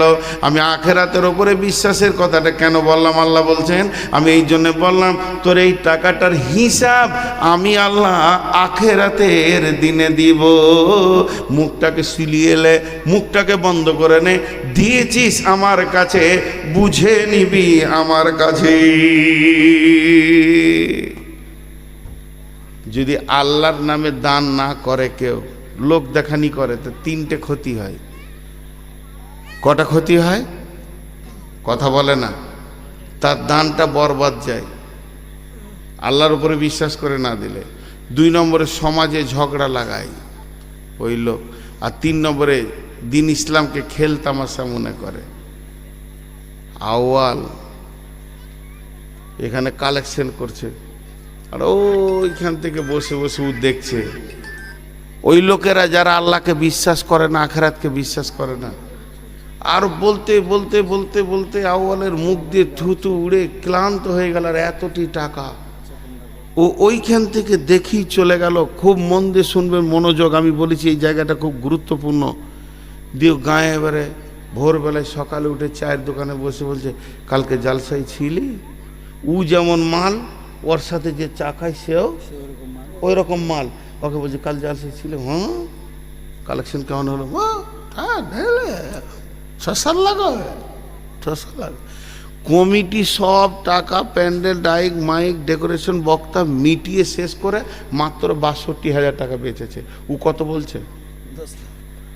6-7 লাখ বলছে, 10 লাখ বলছে, খালি 10 টাকা লোট। ওকে হুঁশ নাই। ও যদি আল্লাহর নামে দিত তো এই কথা আলোচনা করতো না। এরপরে ও বলছে তো জুমার দিনে তুই বলবি টাকা কি হলো, মেরে খেলে দিয়ে গায়ে ঝগড়া লাগিয়ে দেয়। যারা আল্লাহর নামে দেয় না তারা কি করে? গায়ে ঝগড়া লাগায় আর আল্লাহকে বেজ্জতি করে। আল্লাহকে বেজ্জতি করে না। হাজি ভাই, আমি নবগ্রামে স্টেট থেকে নেমেছি আর কমিটির ছেলে চলে গেছে আমাকে আগে আনতে মোটর সাইকেলে করে। মৌলানা মিষ্টি খান? না খান। সুগার? নবগ্রামে মিষ্টি সুগারই হয় না, খান। 2টা খেয়ে নিয়েছি ওর কথা শুনে। কি পাপ যে করেছি আল্লাহ জানে। ওই যে মোটর সাইকেলে করে নিয়ে আসছে, রাস্তায় একবার বন্ধুর সঙ্গে দেখা, গাড়ি দাঁড় করিয়ে দিলে। এই কোথায় চলি? বলে 5 গ্রাম। তাড়াতাড়ি আসবি, জালসে থাকতে হবে। বলে চলে আসে না। এদের মৌলানা সাহেব এলো, প্রধান বক্তা চলে এসছে, 2টা রসগোল্লা খেলে। 2টা রসগোল্লা খেলাম। একবার বলা হলো, গা ঢুকতে ঢুকতে বলছে চাচা প্রধান বক্তা এলো, 2টা রসগোল্লা খেয়েছে। এবার কেমন লাগবে বলেন? এবার কেমন লাগবে? খানিক পরে বলছে মসজিদে বিছানা রেডি হলো, 2টা রসগোল্লা খাইয়ে দিয়েছি, টেনশন নাই। যখন 4 বার বলবে তখন মনে হবে বমি করবো নাকি ভাই, না আজকে জালসা থেকে পালাবো কোনো দিকে লুকিয়ে। হ্যাঁ, এই যে বলতে শুরু করেছে থামছে না। কিছু লোক আছে মসজিদে 50 বস্তা সিমেন্ট দিয়ে দেবে, ওর চোপ আর বন্ধ হবে না। আমি একটা মানুষ, 2টো রসগোল্লা যদি আমার লজ্জা এত লাগে, তাহলে যে লোককে বলে বেড়াই মসজিদটা কেমন হলো, ভালো লাগে। আমি তো 50 বস্তা দিয়েছি। আল্লাহকে বেজ্জতি করছে। সব গেল। একদিকে ওর দান নষ্ট হলো, দ্বিতীয় আল্লাহকে বেজ্জতি করছে, তৃতীয় আখেরা থেকে কিছুই পাবে না। ওই জন্য আল্লাহ বলছে তুই দান কর, আমাকে বিশ্বাস আছে বলে হ্যাঁ, তাহলে তুই টাকা দে। 2 নম্বর, তোর আখেরাতের বিশ্বাস আছে কি? সেই দিনটা হিসাবের দিন। ওই দিন তুই চিল্লিয়ে চিল্লিয়ে বলবি আল্লাহ আমার 50 ব্যাগে সিমেন্টের দামটা দাও, আমাকে লজ্জা লাগবে না? সেই দিনটা বদলা দেওয়ার দিন। আমি তোকে ডেকে লাখো লোকের সামনে বলবো অমুক মসজিদে তুই দিয়েছিলি 20 বস্তা, লে দামটা নিয়ে নে। এর জন্য বলছে আখেরাত পর্যন্ত মুখকে তুই সিলিয়ে নে, দান কর। ও আকামাস সালাতা, আজান শুনে তুই নামাজ পড়। বড় বড় দাতা আছে নামাজ পড়ে না? বড় বড় দাতা আছে, নামাজ পড়ে না। আছে না নাই? ও ইসলামকে খেলতামাশা মনে করে। আপনাদের এইদিকে দড়ির উপরে বাচ্চা ছেলে হাঁটে দেখেছেন? এরকম করে বাঁশ বেঁধে দেয়, দেখেছি কি না? আপনাদের সভাপতি হিসাবে একটা খেলা দেখছি ওরকম আর কি। আর 50 টাকা দিয়ে দিয়েছে। আমি বললাম টাকা দিলে ভালো লাগলো ভাই? বললাম খেলাটা ভালো লাগলো? বলে হ্যাঁ ভালো লাগলো। খুব ভালো লাগলো? বলে খুব ভালো লাগলো। উফ, ছেলেটা কি সুন্দর গো, কি balance। ভালো, কি ব্যালেন্স। বাবার বন তফসির করছে কি ব্যালেন্স। আমি তখন বলছি তা আপনি উঠেন, ঠ্যাং ভাঙবে। তো এত ভালো যখন, তা ভালো কাজ তো আপনিও করেন। তাহলে খেল টাকা দিয়ে করানো যায়, দেখা যায়, আনন্দ পাওয়া যায়। কাজ কিন্তু সবারই জন্য ওটা খেল ছিল, বাচ্চাটার জন্য ওটা কাজ ছিল, ঠিক না বল? তো কিছু লোক আছে টাকা দিয়ে বলে মসজিদ, তোরা নামাজ পড়া, তুমি চলো, ঢুকবো না। আল্লাহ বলছে তোর মুখে ঝাঁটা, তো কোটি টাকা দিলেও লাভ হবে না। এর জন্য বলছো আকামা সালাতা, যদি তোমার মসজিদ তো দরদি আছো, 2 ব্যাগে সিমেন্ট দিছো, তাহলে নিজে ঢুকো। তুমি সিমেন্ট দেওয়ার আগে নিজে ঢুকো, তোমাকে সিমেন্ট লাগবে না। আমি তো সিমেন্ট চাইনি, মাটিতে নামাজ হবে। জি, সাহাবীদের জামানায় সাজদা করেছে, কপালে কাদামাটি চলে এসছে, নামাজ আরশ পর্যন্ত পৌঁছে গেছে। আর এখন মার্বেলে মাথা ঠুকে ছাদ পার হচ্ছে না। বন্ধুরা আমার, আমাদের অবস্থাটা এরকম হয়ে গেছে। ওই জন্য আল্লাহ বলছেন ও আকামাস সালাতা ও আতা যাকাতা, ও ধনী ব্যক্তিরা তোমরা যাকাত দাও। ওয়ালাম ইয়াখশা ইল্লাল্লাহ, মসজিদ বানাবে তো আল্লাহ ছাড়া কাউকে ভয় করিও না। এবার কমিটিকে বলি, এটা হলো টাকাটা এখন কার? টেবিলে যে টাকাটা আছে, যেটা আমার নয়, আপনার নয়, কারও নয়, দাতার নয়, কার নয়, কোনো মহিলার নয়, কোনো পুরুষের নয়, মাস্টারের নয়, ডাক্তারের নয়, মৌলানার নয়, মুফতির নয়। টাকাটার মালিক কে? দান কাকে করেছেন? টাকাটার মালিক কে? এখন আমি ওই টাকাটা এমনি করে হাত দিতে গেছি, যেহেতু আমি মসজিদের সেক্রেটারি, মসজিদের ক্যাশিয়ার, টাকাটা এবার আমার কাছে রাখবো। আল্লাহ বলছে দাঁড়া, হাত দিস না। মানা বিল্লাহে, তোর আল্লাহর ওপর ইমান আছে কি বল? হ্যাঁ ইমান আছে, বিশ্বাস করি। বলি ইয়াউমিল আখিরে, কিয়ামতের দিনের বিশ্বাস আছে কি বল? বলে হ্যাঁ কিয়ামতের বিশ্বাস আছে। তুই কি নামাজ পড়িস? বলে হ্যাঁ নামাজ পড়ি। তুই যাকাত দিস? বলে হ্যাঁ আমি যাকাত দিই। তুই আল্লাহকে ছাড়া কাউকে ভয় করিস না? বলে না। বলে তাহলে টাকাটা নিয়ে যা, তোর কাছে রাখ। তাছাড়া কোনো বেঈমানের কাছে আমার টাকা থাকবে এটা নয়। পার্টির জোরে, গায়ের জোরে, ক্ষমতার জোরে, বংশের জোরে, লাঠির জোরে তুমি মসজিদের সেক্রেটারি, ক্যাশিয়ার হতে পারো, কিন্তু এমন একটা দিন আসবে পিঠে চামড়া চলে যাবে, খাসি খালানো করে আল্লাহ খালাবে, উল্টা দিকে টেঙে দিয়ে চচ্চর চচ্চর করে তোমার চামড়া নামাবে। সেই দিন তোমার বুঝে আসবে যে আমি কত বড় বেঈমানি করেছিলাম। আল্লাহর ঘরে টাকা না পাক হাতে লাড়াচাড়া করেছি, যে হাতে সুদের টাকা লেড়েছি ওই হাতে আল্লাহর ঘরে পবিত্র টাকাকে নিয়ে নোংরামি করেছি। আমার মতো বেঈমান আর পৃথিবীর মাটিতে দ্বিতীয় কেউ হতে পারে না। জি, আল্লাহ বলছে খবরদার আমার টাকায় হাত দিবি না তুই যদি নামাজ না পড়িস। আর আখেরাতের জ্ঞান আছে? বলে হ্যাঁ আছে। তাহলে টাকা নিয়ে যা, হিসাব লাগবে আখেরাতের দিন। কিন্তু লাগবে কি লাগবে না? মসজিদের যার দায়িত্ব আছে, ক্যাশিয়ার, জুমার দিন উঠে বলছে ওই জুমা করার লোক বসে যান, সব বসে গেল। এত টাকা এত টাকা এত টাকা এত সালে এত তারিখে এত এত তারিখে এত এত তারিখে এই ব্যয় আয় ব্যয় টোটাল মিলিয়ে দিয়ে 2023 সালের টোটাল হিসাব আপনাদেরকে শুনিয়ে দেখা গেল আর 262 টাকা আছে। জুমার লোক বলছে কত ভালো লোক গো, হ্যাঁ পাই টু পাই হিসাব শুনে সব বাহা দিতে দিতে ঘর গেল। আল্লাহ বলছে গোলাম রে, গোটা মসজিদকে বুঝিয়ে দেওয়া তোমার জন্য আসান। এই ভাউচারটা তোমার শেষ নয়, যেহেতু টাকা আমার ঘর আমার, কিয়ামতের দিন তোমাকে আর একবার ওই ভাউচারটা আমাকে শোনাতে হবে। তুমি যখন নিজের বাড়ি বানিয়েছো, বেটার বাড়ি বানিয়েছো, বেটির বাড়ি বানিয়েছো, নিজের ঘরের কাজ করেছো, তখন তুমি সিমেন্ট আনতে গেছো কোথায়? নবগ্রামে। একদম ভ্যানওয়ালা বলছে আমি পারবো না, তো 12 বস্তা সিমেন্ট 18 বস্তা সিমেন্টকে চাপিয়ে দিয়ে পাছায় ঠেলতে ঠেলতে তুমি এনেছো। কুলি করনি, টাকা নষ্ট হয়ে যাবে, 2 জন ধরে ধরে চাপিয়েছো। রডের কুলি করনি, আর কিছু করনি, আর ঘর থেকে মুড়ি খেয়ে গেছিলে। সমস্ত কাজ করে এসে বাড়িতে আবার তুমি দুপুরে ভাত খেয়েছো।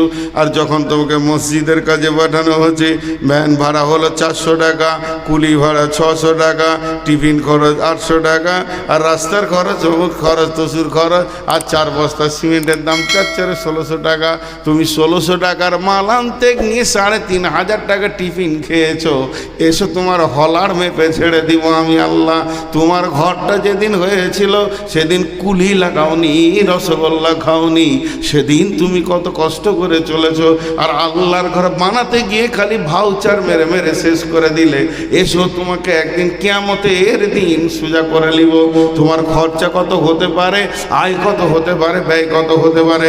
এর জন্য আমার আল্লাহ বলছেন ওয়ালাম ইয়াখশা ইল্লাল্লাহ, আল্লাহ ছাড়া কাউকে ভয় করিও না।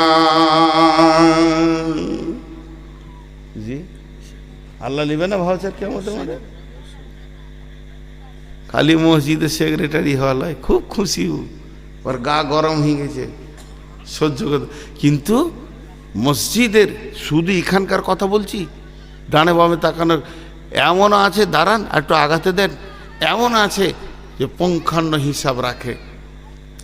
ওয়ালাম ইয়াখশা ইল্লাল্লাহটা কেন বললেন? এর ঘটনাটা জানেন? পাবলিকও কম খচ্চর লয়। সত্য একটা ঘটনা শোনাই আপনাদেরকে। এমনও মসজিদের ক্যাশিয়ার আছে, আল্লাহর কসম দিয়ে বলছি, এমনও মসজিদের ক্যাশিয়ার আছে, ও হাট বাজার চলাফেরা যা করে নিজের খরচা, 1 টাকা না লাই মাদ্রাসায়, না লাই মসজিদে। একটা সভাপতি আছে, নাম করব না, মাদ্রাসার যতবার মিটিং হবে, মিটিংয়ে তো খেতে দেয়, খাওয়া দাওয়াটা এমনি করে দেখে মোটামুটি আমি যা খেয়েছি তাতে 350 টাকা হবে। হেড মাওলানা এই 500 টাকাটা চেক কেটে লো। উমান সাহেব খায় না, আছে লোক নাই? আরে বলেন নাই? আছে। শতকরা 5টা হোক 1টা হোক আছে, আছে। বীরভূমের একটা ক্যাশিয়ার, তো ওর কাছে যখন মসজিদের হিসাব নেওয়া গেল, তো টাকাগুলো এমনি করে খুলছে, তো টাকাকে করা যেছে না, গোনা যেছে না, মানে যে টাকা ওইটাই ভরে রেখেছে। আর কোন যুগের টাকা যে রেখেছে, 2 তলা বানাবে, তো ওই টাকাকে পানি দিয়ে দিয়ে এমনি করে ছাড়াইতে হলো। আমি একটা মসজিদের দায়িত্ব নিয়েছিলাম, যেটা ভেঙে তৈরি করলাম। ওই মসজিদের ক্যাশিয়ার একটা বড় দোকানদার, বিজনেসম্যান, ওনাকে বললাম যে ভাই টাকাগুলো দেন। হ্যাঁ ভাই দিব কাল। পরের দিন আমার কাছে নিয়েছে, আজারে দিল। সে কোন যুগের টাকা, পুরাতন নোটও খুঁজে পেয়েছি, লারেনি আছে। আপনার মনে হচ্ছে শতকরা 5টা, আমার মনে হচ্ছে শতকরা 40টা আছে। আল্লাহর ঘরের টাকা যে সে লোকের হাতে আল্লাহ দেয় না, তবে বেঈমানও আছে, আপনার কথাটা অস্বীকার করার নয়। তো এবার আল্লাহ বলছে আমাকে ছাড়া কাউকে ভয় করিস না তুই। এটা কেন বললেন? কেন বললেন? কেন বললেন? আবার বলছি কেন বললেন আল্লাহ? ওয়ালাম ইয়াখশা ইল্লাল্লাহ, হে মসজিদের সেক্রেটারি, মসজিদের সভাপতি, মসজিদের ক্যাশিয়ার, তুই আমাকে খালি ভয় কর। তার মানে উনি বলতে চাইছে তুই বিন বিন বিন বিন বিন বিন করে মনে মনে মনে মনে দেখবি 1 টাকা বেইমানি খাইনি, 1 টাকা বেইমানি লিনি, 1 টাকা কম বেশি করিনি। আমাকে যদি ভয় করে তুই চলিস, আর গাঁওয়ালা যদি বলে মেরে নিলে খেয়ে নিলে, ওদের মুখে মেরে দিবি, ও কথা কান করবি না, তোর কাছেই আমার টাকা রাখবি। জাহান্নাম তো ওদের হাতে নাই, জাহান্নাম আমার হাতে আছে। গোটা গাঁ বলুক গা, ওদের মুখে মেরে দে। তুই আমাকে খালি ঠিক রাখ যে হ্যাঁ আমি ঠিক আছি, তাহলে তোকে আর কাউকে ভয় করতে হবে না। জি, একটা জালসা হলো, 6 থেকে 7 লাখ টাকা কালেকশন হলো জালসায়। তো সেই টাকাটা একটা ক্যাশিয়ারের কাছে আছে। তুই দেখ আল্লাহর সঙ্গে মিলিয়ে ঠিক আছিস, হ্যাঁ তা চল, আর কাউকে ভয় করিস না। এর মানে হচ্ছে ওয়ালাম ইয়াকশা ইল্লাল্লাহ। একটা ঘটনা শোনাবো। মসজিদের এরকম কালেকশনের জালসা চলছে, মসজিদের কালেকশনের জালসা। আর যার কাছে মসজিদের টাকা থাকে, ওর বেটা উচ্চ মাধ্যমিক পরীক্ষা দিয়েছে, পরীক্ষা দিয়ে ও মাধ্যমিক দিয়েছে। তো আব্বাকে বলেছে আব্বা একটা গাড়ি কিনে দাও, হুন্ডা। তা বলেছে না, তুই উচ্চ মাধ্যমিক দিবি সেদিন দিব। তো ধৈর্য ধরে আছে, উচ্চ মাধ্যমিক হয়েছে, আর প্যাশান প্রো গাড়ি, হিরো হুন্ডা প্যাশান প্রো, তাও বলে দিছি গাড়িটা। এখন আমার এলাকায় গাড়িটা বড় কিনবে, দাম সেই জামানার কথা বলছি 75, 60, 65-র মধ্যে দাম ছিল। তো 65,000 টাকা তখন জোগাড় করা অনেক কঠিন। এবার ওর আব্বা বলছে দেখ, গাড়ি কিনতে যাওয়ার আমার সময় নেই, কালকে জালসা, আজকে মাল কিনতে হবে, এই করতে হবে, ওই করতে হবে। তো জালসার 3 দিন আগে থেকে ঘর দিকে তাকাতে পেরেছে না, দরাদরি। সে ক্যাশিয়ার, তো তুই রেডি হ, জালসা ইনশাআল্লাহ রবিবার হয়ে যাবে, সোমবার বাপ বেটা যে গাড়ি কিনে নিয়ে আসবো, যা তোকে গাড়ি আগে কিনে দিব। তো ছেলে মানুষ বুঝে নিলে যে আব্বা ব্যস্ত। রবিবার জালসা হয়ে গেছে, রাতে সারা রাত বসে হিসাব নিকাশ ক্যাশ নিয়ে বাড়ি চলে গেছে। সোমবার দিন সকালে বাপ বেটা গাড়ি কিনতে গেছে। গাড়িটা কিভাবে কিনছে? ওর আব্বা দিয়েছে 30,000, নানি দিয়েছে 10,000, মামারা দিয়েছে 10,000, 50,000 হলো। এক খালা দিয়েছে 5,000, 55,000 হলো। আর 10,000 কি 20,000 টাকা ধার করেছে, দিয়ে গাড়ি কিনতে গেছে। গাড়ি কিনে বাপ বেটা যে গা ঢুকছে, গোটা গায়ে আলোচনা, গাড়ি কেন কিনবে না, কাল রাতেই তো টাকা নিয়েছে। গাড়ি কেন কিনবে না, কাল রাতেই তো টাকা পেয়েছু। 4 লাখ সাদে ওর বেটা গাড়ি চাপছে রে। কিন্তু আসলে ও যে কি করে কিনেছে ও জানে, আর ওর আল্লাহ জানে। এর জন্য আল্লাহ বলছেন ওয়ালাম ইয়াকশা ইল্লাল্লাহ, আল্লাহ ছাড়া কাউকে ভয় করা যাবে না। তাহলে মসজিদ বানাবে যে, মসজিদে টাকা রাখবে যে, মসজিদে ঝাড়ু দেবে যে, মসজিদের খিদমত করবে যে, মসজিদের রং লাগাবে যে, মসজিদকে যে কোনো দিক থেকে দেখবে যে, তার 5টা গুণ থাকতে হবে। 1 নম্বর হলো আল্লাহর উপরে ঈমান, 2 নম্বর হলো আখিরাতের উপর ঈমান, 3 নম্বর হলো নামাজ পড়তে হবে, 4 নম্বর হলো যাকাত দিতে হবে, 5 নম্বর হচ্ছে আল্লাহ ছাড়া কাউকে ভয় করা যাবে না।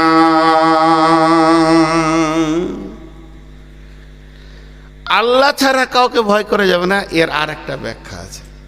মসজিদ বানাতে গেলে কিছু বেঈমানরা আটকাতেও আসে, জান দিয়ে দাও, শহীদ হয়ে যাও, আটকানো যাবে না। আপনার বীরভূমের পাশে আপনারা বাস করছেন, আমরাও বাস করছি। বীরভূমে একটা মসজিদ হয়েছিল, 2 মিনিট লাগবে ইতিহাসটা আমি ছোট্ট করে শুনিয়ে দিচ্ছি। একটা ছোট্ট নবগ্রামের থেকে বড় বাজার আছে, বাজারটা নবগ্রামের 5-7টা নবগ্রাম লাগবে এরকম বাজার। তো বাজারের মাঝে পুকুর, পুকুরের চারিদিকে দোকান। জি ভাই, ধ্যান দিয়ে শোনেন কাকে মসজিদ বানানো বলে। চারিদিকে দোকান। তো ওই পুকুরের অংশ হচ্ছে 53টা। কয়জনের বললাম? 53 জনের অংশ। 53 জনের মধ্যে 52 জন মুসলিম, ভুল বললাম, 23 জনের অংশ। 23 জনের মধ্যে 22 জন মুসলিম, 1 জন হিন্দু। ওটাই পড়ে আছে হিন্দুরটা, সব মুসলিমের দোকান। এবারে সমস্ত মুসলিম ছেলেরা গিয়ে ওকে বলেছে যে কাকু, আপনি আর একা আমাদের মাঝে থেকে কি করবেন, ওটা আমাদেরকে দিয়ে দেন, আমরা মসজিদ বানাই, তাহলে আমাদের বাজারে একটা মসজিদও হবে, আমাদের নামাজ টামাজ পড়া হবে। তো হিন্দু ভদ্র লোকটা বলেছে ঠিক আছে, মসজিদ যদি তোরা বানাস, সত্য কথা বলিস, তোরা যে টাকা দিবি, 10 টাকা দিবি, আমি 10 টাকা নিব। আর তখন রানিং ওর দাম চলছে এক কাঠায় 8 লাখ 10 লাখ। আজ থেকে 10-15 বছর আরও বেশি হবে না। আমি ইমামতি করতাম, তাহলে আজ থেকে 23-24 বছর আগেকার ঘটনা। তখন 2000 আগে 2000 ওই খুজুরিপাড়ার কথা বলছি আমি, নানুর থানা, হ্যাঁ খুজুরিপাড়া। তখন আমি ভেতর মসজিদের ইমাম। তো তখন 2.5-3 লাখ টাকা কাটা শতক। তখন বলছে ফ্রি দিব, 10 টাকা দিবি, রেজিস্ট্রি করে দিব যা মসজিদ করলে। আর যদি ব্যক্তিগত কিনিস 5 লাখ 6 লাখ লাগবে, পরিষ্কার কথা। ওরা বললো না মসজিদ, বলছে তোরা দলিল রেজিস্ট্রি করগা, যেদিন ডাকবি ওই দিন যাবো, যে অবস্থায় আছি যাব। হিন্দু লোকের ভাষা, যে অবস্থায় আছি যাব। এরই মধ্যে রাতের ভিতরে এক বেঈমান পঞ্চায়েত প্রধান, মুসলিমের বাচ্চা, তাকে বলা যাবে না, তার নামটা মুখ দিয়ে লিব না আমি জীবনেও। এ বেঈমান ওকে যে বলছে মসজিদ বানাতে গেলে বাজারে কোনো ঝগড়া হবে, কি হবে, পঞ্চায়েত সামালতে পারবে না। ও প্রধানকে উত্তর দিয়েছে, আমি একটা বাপের বেটা, আমার জীব একটা, আমি কথা দিয়েছি একটা মসজিদে রেজিস্ট্রি করব। হিন্দু বলছে করব, মুসলিম বলছে যাস না। বিরাট দাঙ্গা। ও হিন্দু ক্লাবের ছেলেগুলোকে টাকা দিয়ে মুসলমানদের পেছনে লিলিয়ে দিল। তখন সিপিএমের জামানা, তাও বলে দিচ্ছি, কেউ সিপিএম থাকলে রাগ করিয়েন না। এরপরে জোহরের নামাজ পড়ে শীতের সময় আমি মসজিদের আঙ্গিনায় চুপ করে একটা চাদর ঢাকা শুয়ে আছি। এমন সময় একটা রাজদূত গাড়ি ঢুকলো। মৌলানা, মৌলী সাহেব, কী হলো? বলে জামা পরেন। হঠাৎ করে কি ব্যাপার গো? বলে আপনাকে জামা পরতে বলছি, জামা পরেন। গেঞ্জি পরেছিলেন, জামা পরেন, চাপেন। সেই মাঝে বসিয়ে নিল আমাকে, যে রাস্তায় বলতে এসে যে একটা আপনি ভয় করবেন না, আজকে পঞ্চায়েত ঘেরেছি, 10 থেকে 15 মিনিট কথা বলতে হবে মসজিদের ব্যাপারে। এবং হিন্দু মুসলিম সব পুরো ফিল্ড ভর্তি হয়ে আছে।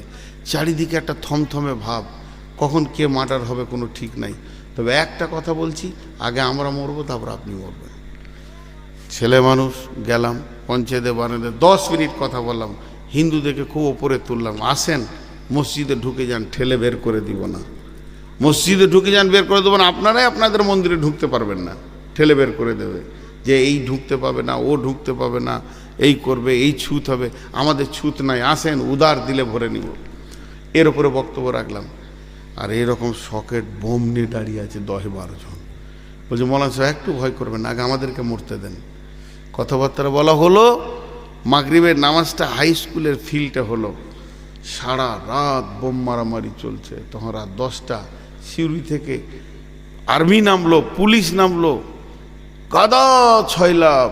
কিন্তু এরা নিয়ত করেছে, ওয়ালাম ইয়াকসা ইল্লাল্লাহ, আল্লাহ বলেছে আমার ঘর বানাতে গিয়ে তোরা কাউকে ভয় করবি না, অবশ্যই বানাতে হবে। অনেক রাত 11টা, 11:30, 12টা বাজতে চললো। তখন না যাচ্ছে একটা মন্ত্রী, তিনি রেলের কমিটিতে ছিলেন, মারা গেছেন, ডাক্তার, বোলপুরে বাড়ি, সব বলে দিলাম, খালি নামটা বলবো না। জি হ্যাঁ হ্যাঁ।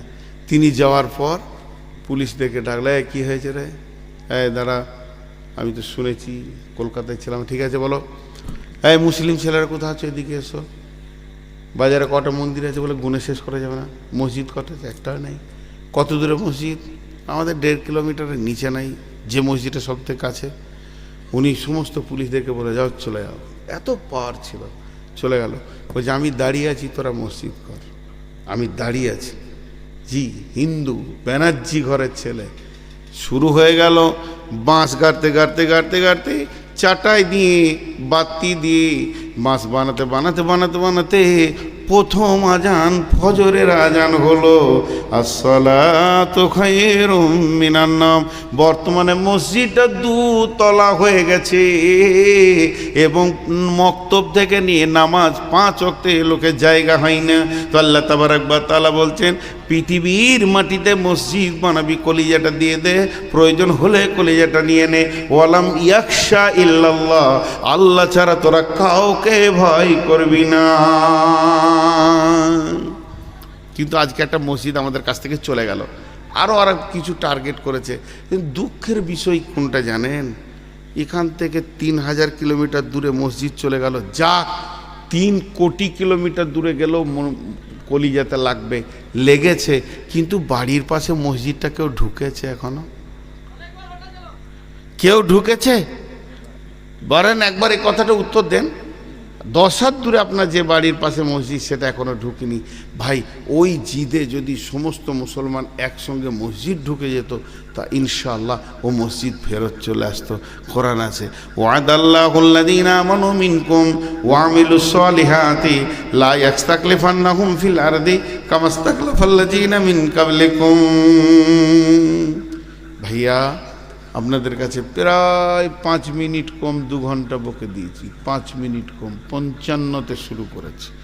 তো এখন আমি আপনাদের কাছে আর লম্বা চওড়া কিছু বলবো না। যদি মসজিদকে কেউ ভালোবাসে, 3টে হাদিসের টুকরো খালি আপনাদেরকে বলছি, হাতগুলো ধরছি, টাকা আপনার পকেটে আছে, আমি চাইবো মন গেলে দেবেন, না মন গেলে আমি জোর করে নিব না, আপনার গর্দন ধরে আমি নিব না, কিন্তু খালি হাদিসের টুকরো 3টে শুনে নেন। বিশ্বনবী বলছেন, কারো দিলটা যদি মসজিদে পড়ে থাকে, ওরা জুলুন কালবহু মুআল্লাকুন ফিল মাসাজিদে, তা সেই লোকটা কি হবে? কঠিন কিয়ামতের দিনে রহমতের ছায়াতে জায়গা পাবে।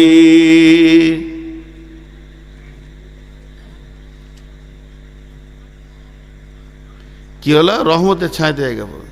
দ্বিতীয় নম্বর হলো, বিশ্বনবী বলছেন, মান বানা লিল্লাহি মাসজিদান বানাল্লাহু লাহু বাইতান ফিল জান্নাতে, যে পৃথিবীর বুকে মসজিদ বানাবে, আল্লাহ তার জান্নাতে ঘর বানাবে। 3 নম্বরটা শুনেলেন, মা বোন বেটি খালা যেগুলি আছে শুনেলেন। নবীজির জামানায় একটা মেয়ে মাঝে মাঝে এসে মসজিদকে পরিষ্কার পরিচ্ছন্ন করে দিয়ে চলে যেত। নবীজিকে না খবর দিয়ে মেয়েটা মারা গেছে, জানাজা হয়ে গেছে। নবীজি বলছেন, মেয়েটি কই, আর আসে না কেন? সাহাবীরা বলেন, রাসূলুল্লাহ, মেয়েটি মারা গেছে, জানাজা হয়ে গেছে। নবীজি বললেন, তার কবরের কাছে আমাকে নিয়ে চলো, আমি তার জন্য আল্লাহর কাছে মাগফিরাতের দোয়া চাইব। বন্ধুরা আমার, বিশ্বনবীর জামানায় মসজিদে নববীতে আঁধারে নামাজ হতো। এতটুকু পয়সা ছিল না যে একটা প্রদীপ কিনে জ্বালাবো। একজন সাহাবীর নাম বুরাইদা, হযরতে বুরাইদা সর্বপ্রথম একটা মাটির পাত্রে চর্বি রেখে কাপড়ে, পুরাতন কাপড়কে পলতে বানিয়ে দিয়ে আগুন জ্বালিয়ে দিয়েছেন। নবীজি বললেন, কে জ্বালালে গো? মসজিদে কে আলী জ্বাললে? বুরাইদা মাথা নামো করছে, ভুল করলাম নাকি? কিন্তু নবীজি বলছেন, ও বুরাইদা, তুমি আলোটা জ্বালিয়ে কি লাভ করেছো শুনে লাও। তুমি আমার মনকে কেড়ে নিয়েছো, আমার দিলকে কেড়ে নিয়েছো। যদি তুমি আমার মনকে কতটা কেড়ে নিয়েছো তুমি শুনে লাও।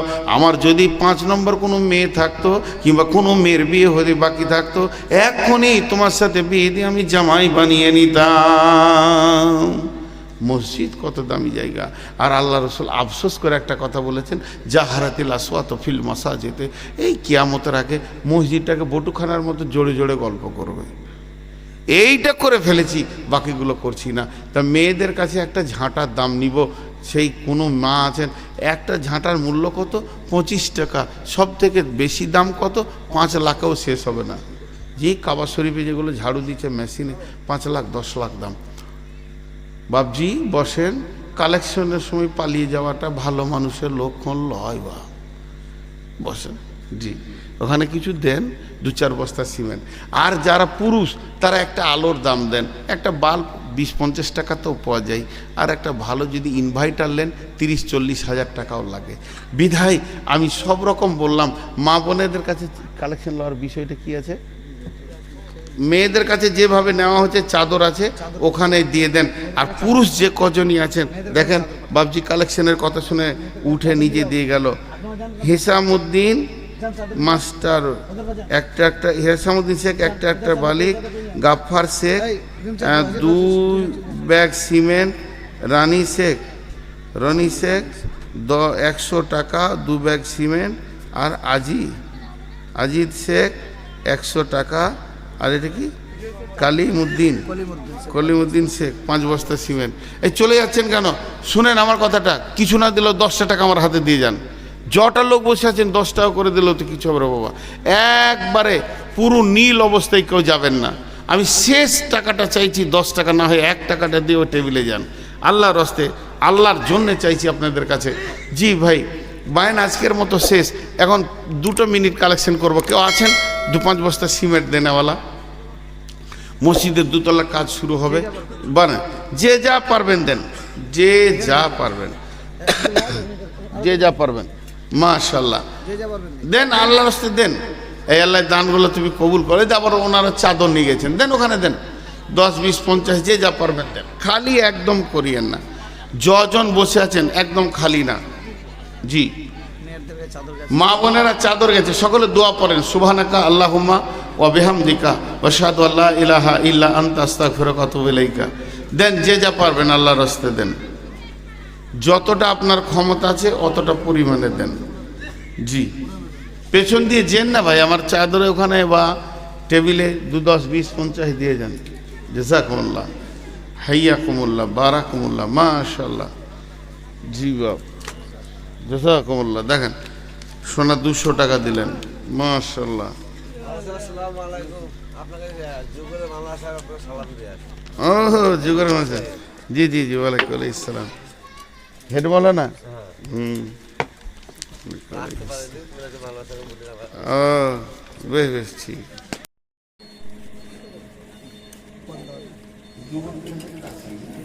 বন্ধ হবে।